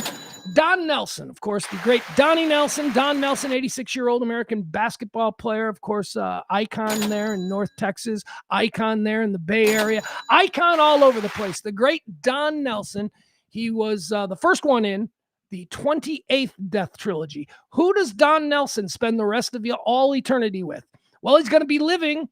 Don Nelson died on 8/9, also dead on 8/9. Ben Jones. Ben Jones. Don Nelson's 86. Ben Jones is 84. Oh my God. These two guys, they're going to at least have some life experience, some things that they can relate to each other. Who was Ben Jones? Cooter from Dukes of Hazzard. It's Cooter. Remember Cooter from Dukes of Hazzard? That's who Ben Jones is. He died on the 9th day of August. He joins Don Nelson. Nelly. He joins Nelly there. Who joins them? Who's the third? Did we close out the 28th Death Trilogy? Who's joining basketball coach Don Nelson and Cooter from the Dukes of Hazzard, Ben Jones? Well, on the 13th day of August, Mark Rydell, film director. 97 years old Mark Rydell was. Made a whole bunch of movies that you've seen. Most notably, On Golden Pond, directed The Rose. Remember The Rose? Wasn't that Bette Midler? That was a big smash hit. And The River. He's done a whole bunch of films, but those are what he was nominated for. Film director Mark Rydell, 97 years old. He died on the 13th day of August. He joins Cooter from the Dukes of Hazzard and Donnie Nelson. That is the 28th Death Trilogy of 2026. All right, now let's move on to the 29th, okay? All right, here's where we are. This is where Hayden fits in. And Hayden doesn't start it, and Hayden's not in the middle. Hayden ends it. Hayden closes out this Death Trilogy, the 29th of the year 2026, okay? On the 14th day of August, we lost Dave Marsh. Dave Marsh, 76 years old, American music critic. He's written books. He had the Sirius XM show. Dave Marsh, if you ever watched any of those VH1, I love the 80s or whatever, Dave Marsh is one of those guys that's always there as pop culture expert. Great writer, great music writer, iconic music critic. Dave Marsh basically gave up his entire career as an independent journalist, as a music critic, when he saw Bruce Springsteen for the first time. He saw Springsteen in like some bar in New Jersey in 1972, went back to Rolling Stone and said, I quit. I'm going to do nothing but write and promote this guy. Well, he would go back to music. But Dave Marsh, 76, American music critic, author of the Rolling Stone album guide, editor of Cream, talk show host in New York, talk show host syndicated on radio, talk show host Sirius XM. Dave Marsh, music aficionado, 76 years old. He died on the 14th day of August. He starts the 29th Death Trilogy of the year. On the 15th day of August, now here's a guy that I know because I'm an old head, I'm an unk. I know him because he also played for my team, so I like that. But he's more famous now, way more famous than he ever was as a player, because he was a damn good player. He was a hell of a baseball pitcher for the Yankees. I mean, dominant World Series type stuff, right? But then he had arm surgery, and his arm surgery was very successful. And the arm surgery that was performed on him became the basis for revolutionary arm surgeries that would extend the career of countless numbers of American and international baseball pitchers. Tommy John. Tommy John died at 83 years old. He died on the 15th day of August. He joins Dave Marsh, music critic, in the 29th Celebrity Condo of the year 2026. Hayden joins them. So think about that. Hayden Panettiere, she closes this one out. Dave Marsh died on the 14th day of August. Tommy John died on the 15th day of August. Hayden Panettiere died on the 16th day of August. That's 14, 15, 16, 3 consecutive days. You got a 76-year-old, an 83-year-old, and a 36-year-old. Here's what I love about this. Here's what I love about this matchup. Hayden Panettiere isn't going to be, she's not in there with like some 45-year-old club DJ, right? She's in there with Dave Marsh, who's a nerdy music guy who's just going to sit and listen to albums all the time, and Tommy John, an 83-year-old baseball guy. Hayden Panettiere needs this. I think that she's got two solid male role models to spend eternity with who aren't going to try and fuck her at every turn. Right? I'm pretty sure she's safe with Dave Marsh, 76 years old, and Tommy John, 83. And let's be honest, Hayden is, she's perfect for this. She could probably cook for these old men. She's got like 2 grandpas now. 2 grandpas for eternity. I like this. That's the 29th Death Trilogy townhouse of the year 2026. Dave Marsh, 76-year-old music critic. Tommy John, 83-year-old baseball legend. And Hayden Panettiere. Just an angel. Toxic angel. That's what we'll call her.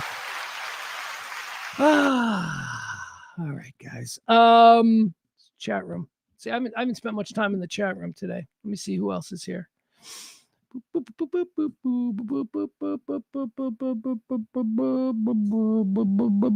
back on the socialism thing. This is a pretty good way of looking at it. I like Billy Folk saying the moment the government serves the people, the rich cry socialism. Ain't that the truth? Ain't that the truth? Whenever something directly benefits us, it's got to be so anti-American. Thank you, Bill. Thank you, Bill. Bill follows that up with by saying, when corporate elites have unchecked power over our government, socialism for the people doesn't sound so bad. Isn't that the truth? Look at me and Bill. And I'm not a socialist. I'm not a capitalist. And I don't believe that we need to completely eliminate the American dream or the idea that capitalism has its place in this society, because it does.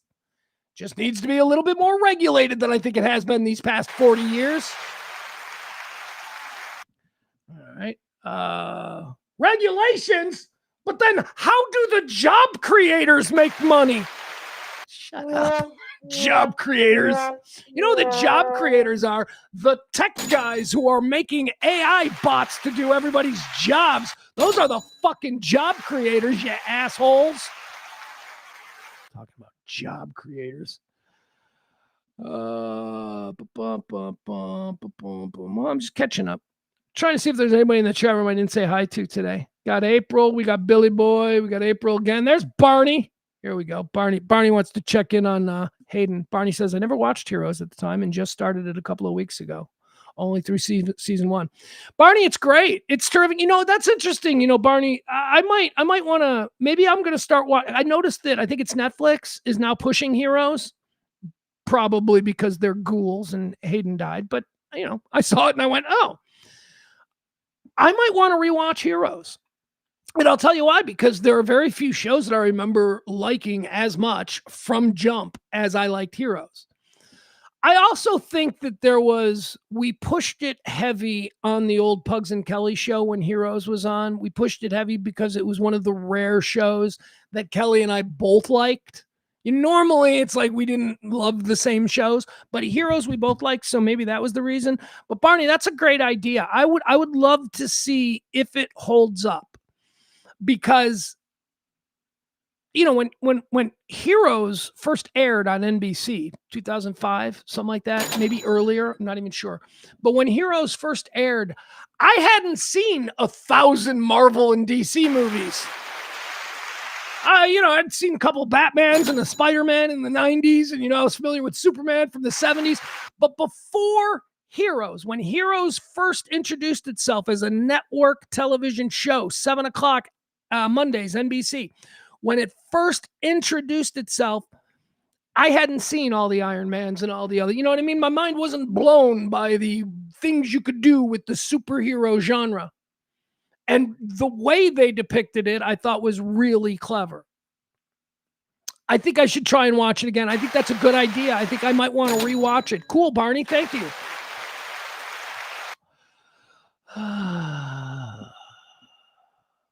Yeah, Heroes is, by the way, being pushed by Netflix. It's you'll find it. Byron in the chat room. Byron says, I could get her now. Slip the morgue guy a 20. Oh my God. That's the Dark Lord. That's him. That's why we keep him around.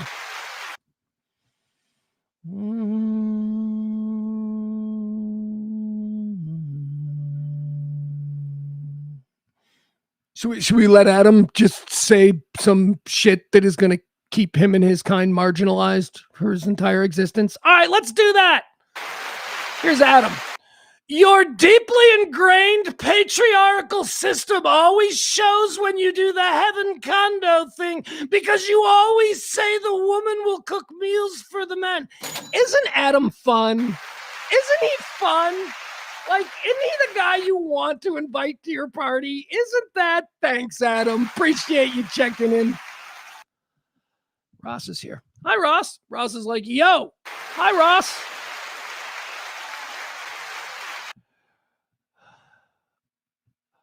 Byron says, I didn't know heroin made your pupils big like meth or coke. I don't know. Maybe it doesn't. I assumed it was heroin because of the opioids, right? But I'm not really, I don't know that many. I don't know any junkies. If we're being honest, I don't know any junkies. I'm trying to think, do I know any junkies? Everybody right now, stop what you're doing and just think in your personal universe. Do you know any junkies? Chat room, yes or no? That's all. Just yes or no. Do you know any junkies? Do I know any junkies? I know somebody who I think is a weed addict, somebody who I think has a real problem with weed, which is weird because I had never really thought that you could have a problem with weed because it's non-addictive. But now, as more and more people are smoking weed, now I do. I know a number of people who I'm like, yeah, you need to stop. You need to. My rule, I always talk about my rule about smoking weed, never when it's daylight. Why would you get high when it's daylight? You might have to do something, and now you're going to get high. Getting high is for when it's dark and there's something you want to watch and you're on the couch and you got snacks and you're not doing anything for the next 3 hours. That's it. You got to make it a treat. Make it a treat. I got friends who wake up and get high like first thing. Wake and bake, bro. I'm like, no, not wake and bake. But when it comes to heroin or opioids, and I know that's a big problem in this country, I don't know anybody. I don't think I know. I'm trying to think. I don't know anybody who's a junkie. I did a bunch of years ago. I did, but surprise, surprise, they're dead now. They're dead now. Okay. Reform ones. Ross says he knows some reform junkies. Maddie says no current junkies. Current junkies, no. People who have gotten clean, yes. Okay, that counts. Yeah, that because you're a junkie. If you're a clean junkie, that's fine. You don't. That's the whole thing with taking ownership of whatever your addiction is. You're always that. So yeah. So there are some sober junkies out there. Like I said, the only one that I knew is dead. So they never got sober. But all right. So Maddie knows junkies. Ross knows junkies. Barney says just potheads.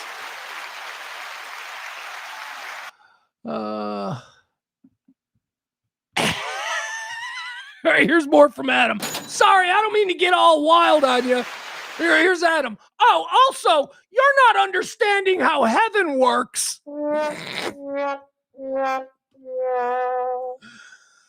Adam, I know that's a joke. I know that you started out going, oh, no, this is how heaven works. And then somewhere in the middle of it, you realize that heaven is a concept and that you arguing that this is how it works over the way I perceive it to work is absurd. But thank you for checking in. All right. Let's see. What else do we want to do here today? We got a bunch more to do. I got a bunch more to do. Oh, geez. Anybody tip the show today? I don't think anybody did. I have not heard one damn tip. So I'm just,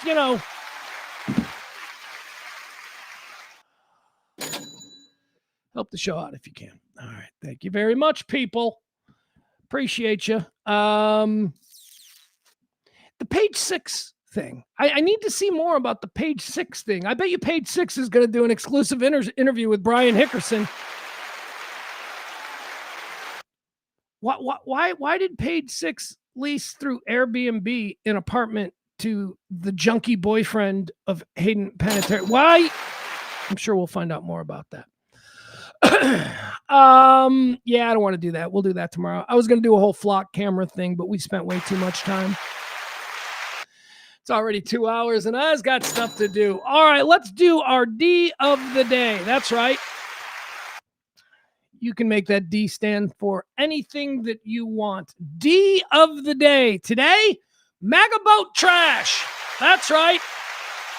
Every day we like to focus on somebody who's out there sharing oxygen with us who is just being an asshole. You're just being a D. You're being a dick, you're being a douche, you're being a dummy, whatever you want to call it, you're being a D.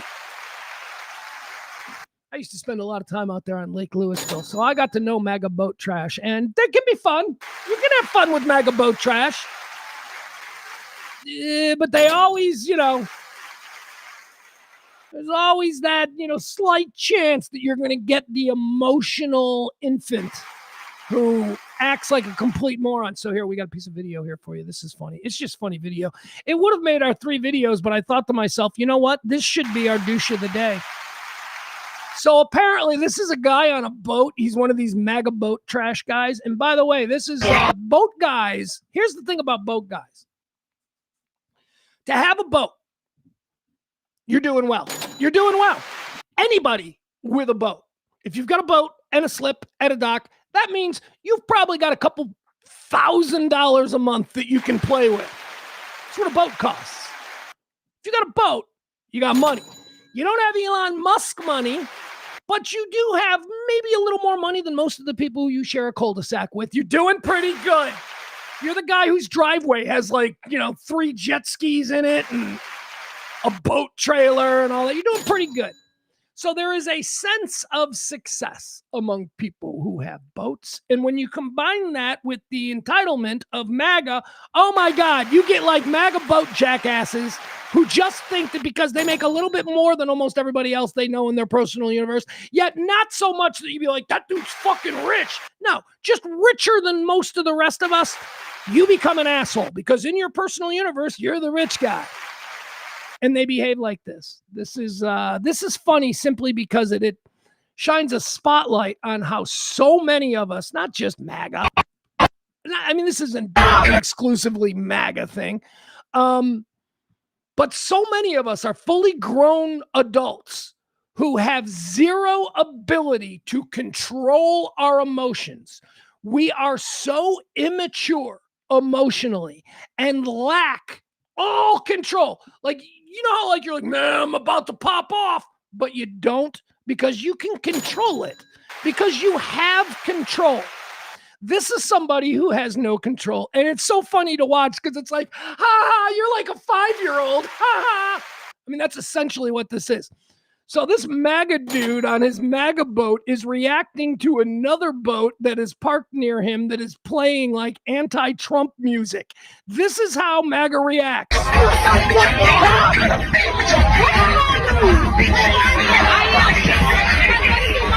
He's mentally ill. This is a mental illness right now. This man needs to be physically controlled from doing something that in a right mind he would never do because he understands you can't just attack people, but he has lost his ability to control himself emotionally. This is an example of the rank emotional immaturity that we have among men in America. No man has been raised to be in touch with his, feelings. And why? Is that a pussy thing to be in touch with your feelings? No, it's a thing that stops you from being fucking arrested because you are in control of your feelings. This guy has no control of his feelings. This is how guys end up hitting their wives. This is how guys end up, swinging at a cop in a bar parking lot. Zero emotional control. This is an infant. Snapping.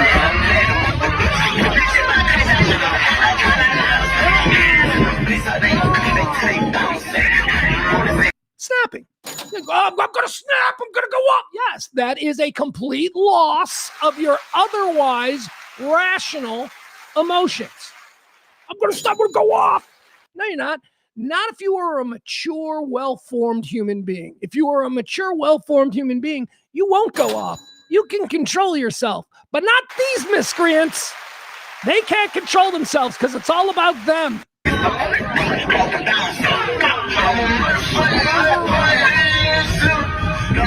Look at him. He's just filled with rage because another boat is playing a song that makes fun of the president. Oh my God.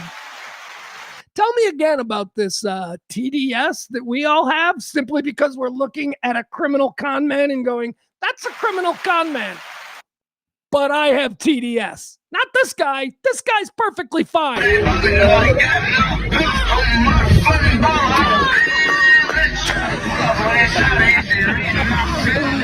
How embarrassing. At what point is it going to be untenable to walk through society with your red MAGA? You don't see them anymore. You don't see the red MAGA hats anymore. Go to a mall. Well, who goes to a mall? Go anywhere where there are people. You don't see them like you did, say, 5 years ago. People are not wearing the red Make America Great Again hat anymore. We tried that, and it didn't work. It made America worse. Good job, people. Good job. All right, there you have it. That's today's Dick of the Day, MAGA boat trash. All right, let's see here. What else do we want to do? Let's do our video segment. That's right. 1, 2, 3 videos. These are 3 cool viral videos that I've found going. By the way, you know what? Today I've got like 10. We're not going to do 10. We're only going to do 3.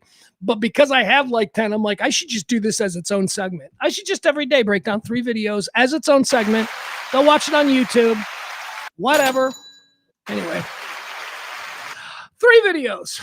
These are 3 viral pieces of video. That's why it's called 3 videos. And they caught my attention, and I thought they'd be fun to talk about here. This one is just cool. This is just a cool video. I like this one. Again, if you're Gen X, you might appreciate this. This is kind of fun. This is everybody's got to start somewhere, right? Now, I used to manage bands. I used to manage bands back in the day. And it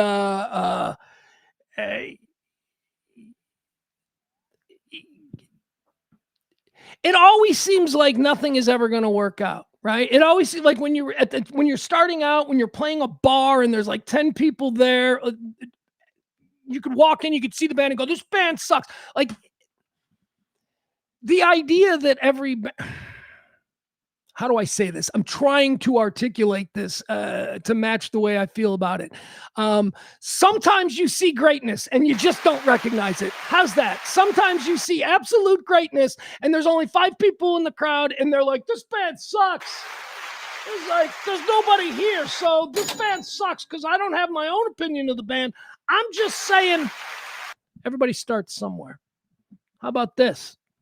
Anybody interested in seeing what Nirvana looked like playing at a Radio Shack back in the late 80s? Here you go, Nirvana playing an early Radio Shack gig. All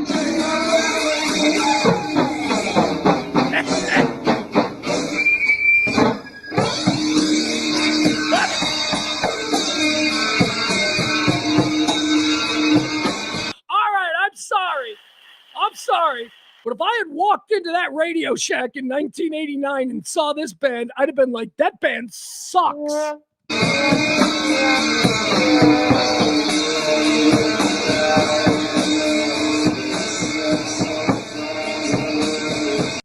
was me at like 23. Today, at my age, I'd walk in, I'd sit down and I'd go, what's going on here? You get older and you start to get a little bit more open to things. That's not even Dave Grohl. This is before Grohl was their drummer. That's that other guy that was their drummer. I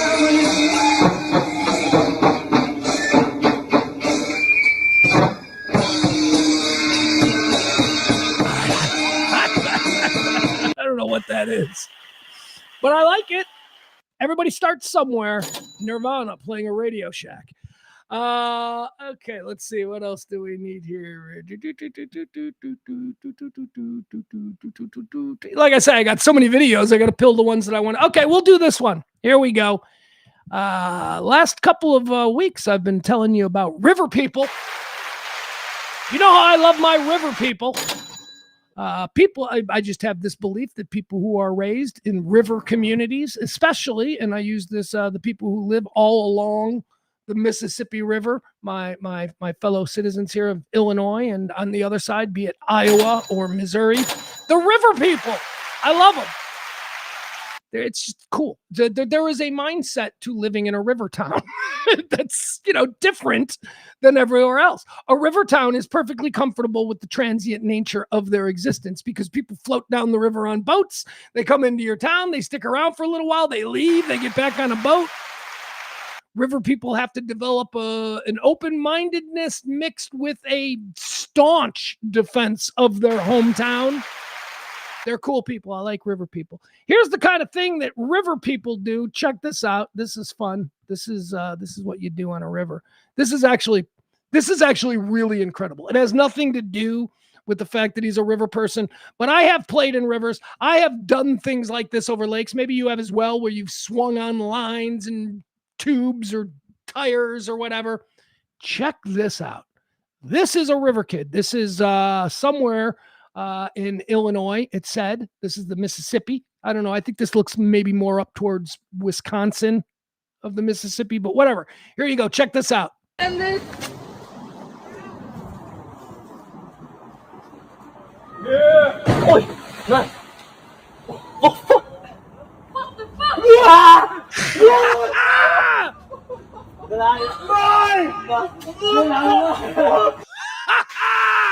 All right, yeah, you're damn right. We got to see that again. That kid swung from a ridiculously high and ridiculously far away. He swung, flipped, stuck the landing, didn't get wet, landed in the boat, didn't crush the guy that was in the boat. There was another guy in the boat. Each amazing. One more time. River people, man, they're the best.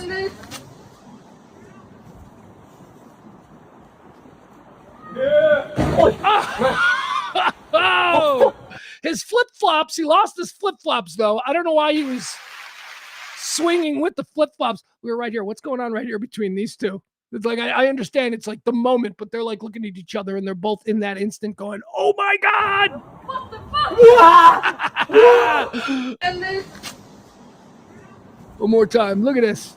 First of all, awesome. Oi! No! Oh, fuck!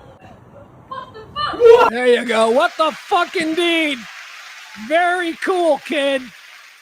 Although, you know, you do it 10 times. You do that 10 times. I promise you there are 7 visits to the emergency room. Whether, you know, the kid in the boat took a knee to the teeth and now he's got no teeth. Whatever. That was very dangerous, but 3 videos. There you go. River people. You know, I love my river people. River people are the best. All right, what else do we have here? Let's do this one. Nah, that one's not. Here you go. All right, this one. All right, I'll do this one simply because there is some debate as to whether or not this is real or not. I personally have a difficult time believing that this is real. AI, maybe it's AI. People are saying it's not AI. Other people are going, no, it has to be AI. I don't know. You tell me. But apparently there's a new phone out that is waterproof. And this is here. Can you see it? All right. So people are on a boat. This is apparently a phone is recording and it gets dropped in the water and it, well, I don't know if this is a commercial for, again, I don't know what this is. I think that in a couple weeks, we might see this in an ad campaign. I think this might be an early ad for a new phone that's coming out or something, because this is how they, you know, stoke interest. They release it as a viral video and then it's like, oh, it's part of a commercial. I don't know. But whatever this is, there are people in the chat room or in the comments who are claiming that this is absolutely real, that this is a real phone and that you can buy it. Now, I don't know anything more than that. I just want to look at it. All right. So here you go. So he set the camera up. Camera falls immediately.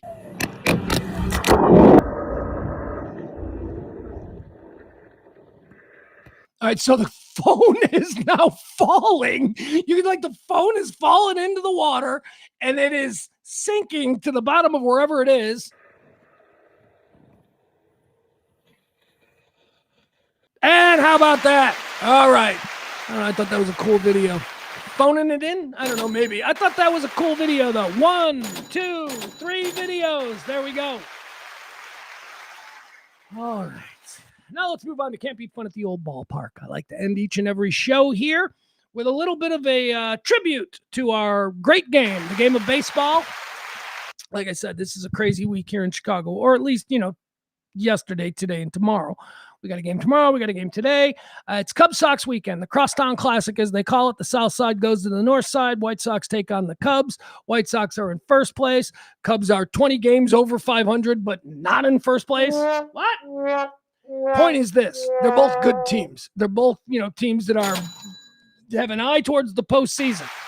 So it means a little something more now as the White Sox and the Cubs. The Cubs need to win every game because the Cubs are trying to make up ground against the Milwaukee Brewers, who are atop their division.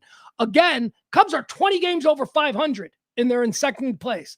20 games over 500, they're in second place. White Sox are 6 games over 500. We're in first place. The Cubs are 14 games better than the White Sox, and yet they're in second place. So they can't lose. They got to win these games, even though it's against an American League team and it doesn't really matter in division. They need the victories. We got 5 games. What do we got? We can lose a couple of these games. They don't really mean anything. We just swept the team that's in second place in our division, so we're feeling pretty good. Anyway, point is, baseball gonna baseball, and it was one crazy-ass game last night. There are some videos here. I can't believe I don't have better video of this, but so this is what happens. this is what happens at Cubs Sox games. It's just gonna happen. So let's check in with the bleachers. The bleachers are, of course, a legendary. The bleachers at Wrigley Field. The bleacher bums. That's where the Cubs fans, the diehards, back when the Cubs absolutely sucked, these bleacher bums would show up in the bleachers at Wrigley, and, it was a thing. Well, guess what? The bleachers were invaded by the South Side, and things did not go well. This is during yesterday's game, Chicago Cubs and White Sox. A little...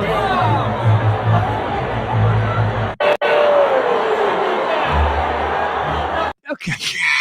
It's just guys in black White Sox t-shirts and guys in blue Cub t-shirts, and they're all just throwing hands. We got multiple fights going on. I imagine it's 2 groups of dudes. Like, it's one group of guys got beefy with another group of guys, and now we have this.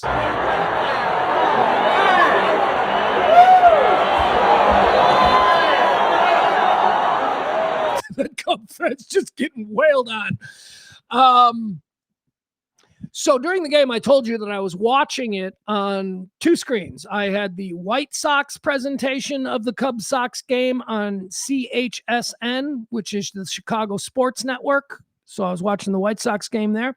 And on another screen, I had Marquee, which is the Cubs app, just for the Cubs. Chicago Sports Network has the White Sox, the Bulls, the Blackhawks. We get everything there. Not Marquee. Marquee just has Cubs. Just Cubs. That's all. We're an entire channel, just Cubs. Just Cubs. So I'm watching both. And there was a point in the game when this fight that we're watching here broke out. Now, neither CHSN or Marquee showed the fight, but both broadcast crews talked about it.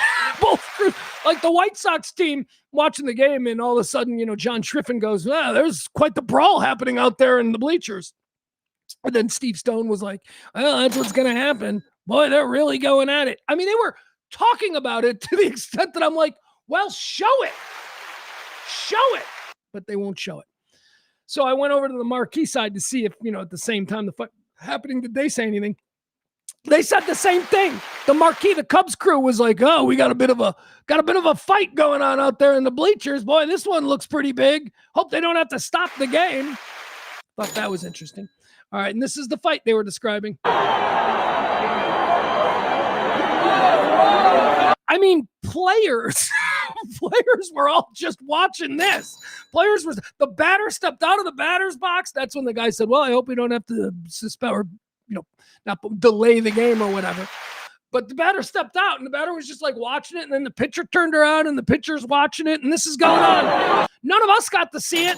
All of us watching at home, we didn't get to see it because the cameras wouldn't show it. But thankfully, we got this now. Went on for a while. It took them quite a time to break this up. But, all right, there you have it. More fights today, I'm sure. Can't beat fun at the old ballpark. All right. I do have one more because I don't want to end it. I don't want to end it on that kind of shit, right? That's not the fun of the old ballpark. This whole thing started because I believe people needed a refresher course on how to behave at a Major League Baseball stadium.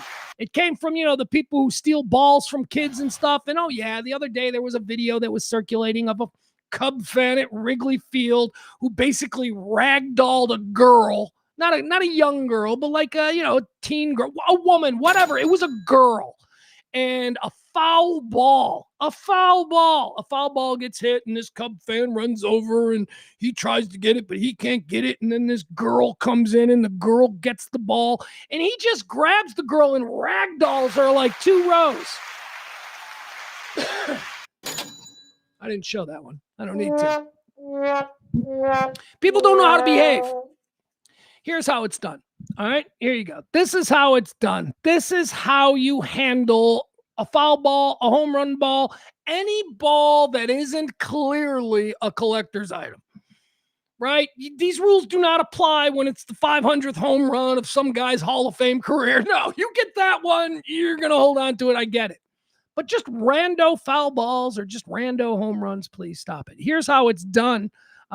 This comes to us from, I don't know, where's Target Field? Twins. This is the Twins and the Phillies. That's right. Oh, this wasn't the Field of Dreams game, but it's a part of the series. That last week the Phillies played the Twins in the Field of Dreams game. In the Field of Dreams, but then they had to play 2 more games because you don't just play in baseball one team once. So here we go. We're back in Minnesota. This is how it's done. Can't beat fun at the old ballpark. Line drive down the left field line. It's hooking, and it is foul. Okay, first of all, can we just talk about this absolutely apex baseball fan? The one-handed grab. He's got a beer in one hand. He's using it. He just reaches up. One more time. Let's watch the way this dude, this absolute stud of a man, handled this foul ball. Line drive down the left field line. It's hooking, and it is foul. Look at that. Now here's the move. That's a heck of a catch by the guy with the well-designed shirt. Very nicely designed. Oh, and he gave it to the kid. That's how you do it. That's a bonus for that dude. Give him some love. Oh, this is cool. That is so cool. Look at That's that. a Twins fan giving it to a Phillies youngster. What a catch. That guy deserves a lot of props. He will never forget that moment as long as he lives, Tom. Yeah, tip of the cap to that guy right there. That's how it's done. That's how you act as a man in society. You don't, I got a ball. I'm special. Look, Mom, I got a ball and I'm special. Right? Is that fucking what most of you emotional infants act like when you get a ball? Me, I got it. No. Nice catch. He didn't even spill his beer. Nice catch. He's like, fucking baseball. Hey, kid, here you go. Make your night. That's how you do it. That guy's a man. Far be it for me to say that about any Minnesota Twin fans, but I will certainly say that about that gentleman right there. All right, that's Can't Beat Fun at the Old Ballpark. One more time, I want to compel you to support this show. Honestly, whether or not this show continues to be a 5-day-a-week thing really does depend on whether or not we get supported because, yesterday I didn't even do a show, and we got a $60 tip. That meant that I absolutely had to do a show today. So thank you so much to everybody who helped support this show. This is a show that doesn't rely on any kind of advertising. Why? Well, because we probably couldn't get any, let's be honest. So it's you people who show up every day for 5 years now at noon. We gather together. You people, you like this thing. You want to keep it alive. You got to drop a little something in the something. Got to tip the show. So please help us out. We are, this has been an absolutely summer filled with fucking bloodletting. So if you're in any position to help the show, please do. All right. I guess that's going to do it. I got such a busy day now. Okay. Got to do the edging. First, I got to run outside. I got to do the edging. Yesterday, I did all the lawn work, but I didn't do the edging because the battery wasn't charged. And I'm like, well, I'm not just going to. So I decided I would do it today. So I got to do that. Then I got to go run around. I got to go to 3 different stores and then remember the plan at the beginning of the show, whatever. It's 2:48. So I got 3 hours. I got to be back here at 6. Hopefully my chicken breasts will be defrosted by then, and I'll be able to make some buffalo chicken breast patties for dinner. Watch myself a baseball game. And then, God willing, we'll all gather back here tomorrow around about the noon hour. As I say, tip the show. Thank you to everybody who have supported the show so far. Follow, Pugs Moran, whether it's on any of the social medias. Just put Pugs Moran into Google, and you'll see Facebook, you'll see Twitter, you'll see all of that. More importantly, Radio Misfits. That's what you need to be liking and following and all that kind of stuff. I'm going to start jumping on now, like doing shows at weird random times just because I got something that I want to do. So I'm going to jump on and do like a 20-minute hit here, a 20-minute hit there. And the only way you're going to be alerted to that is if you are following on Radio Misfits. Radio Misfits on all the platforms, Radio Misfits on YouTube, all of that good stuff. Also, one last reminder, please tip the show. Help us out if you can. It is how we do this. And other than that, I need y'all to be cool. I need to get outside and start hedging. And then we'll be back tomorrow. All right? Stay neighborly.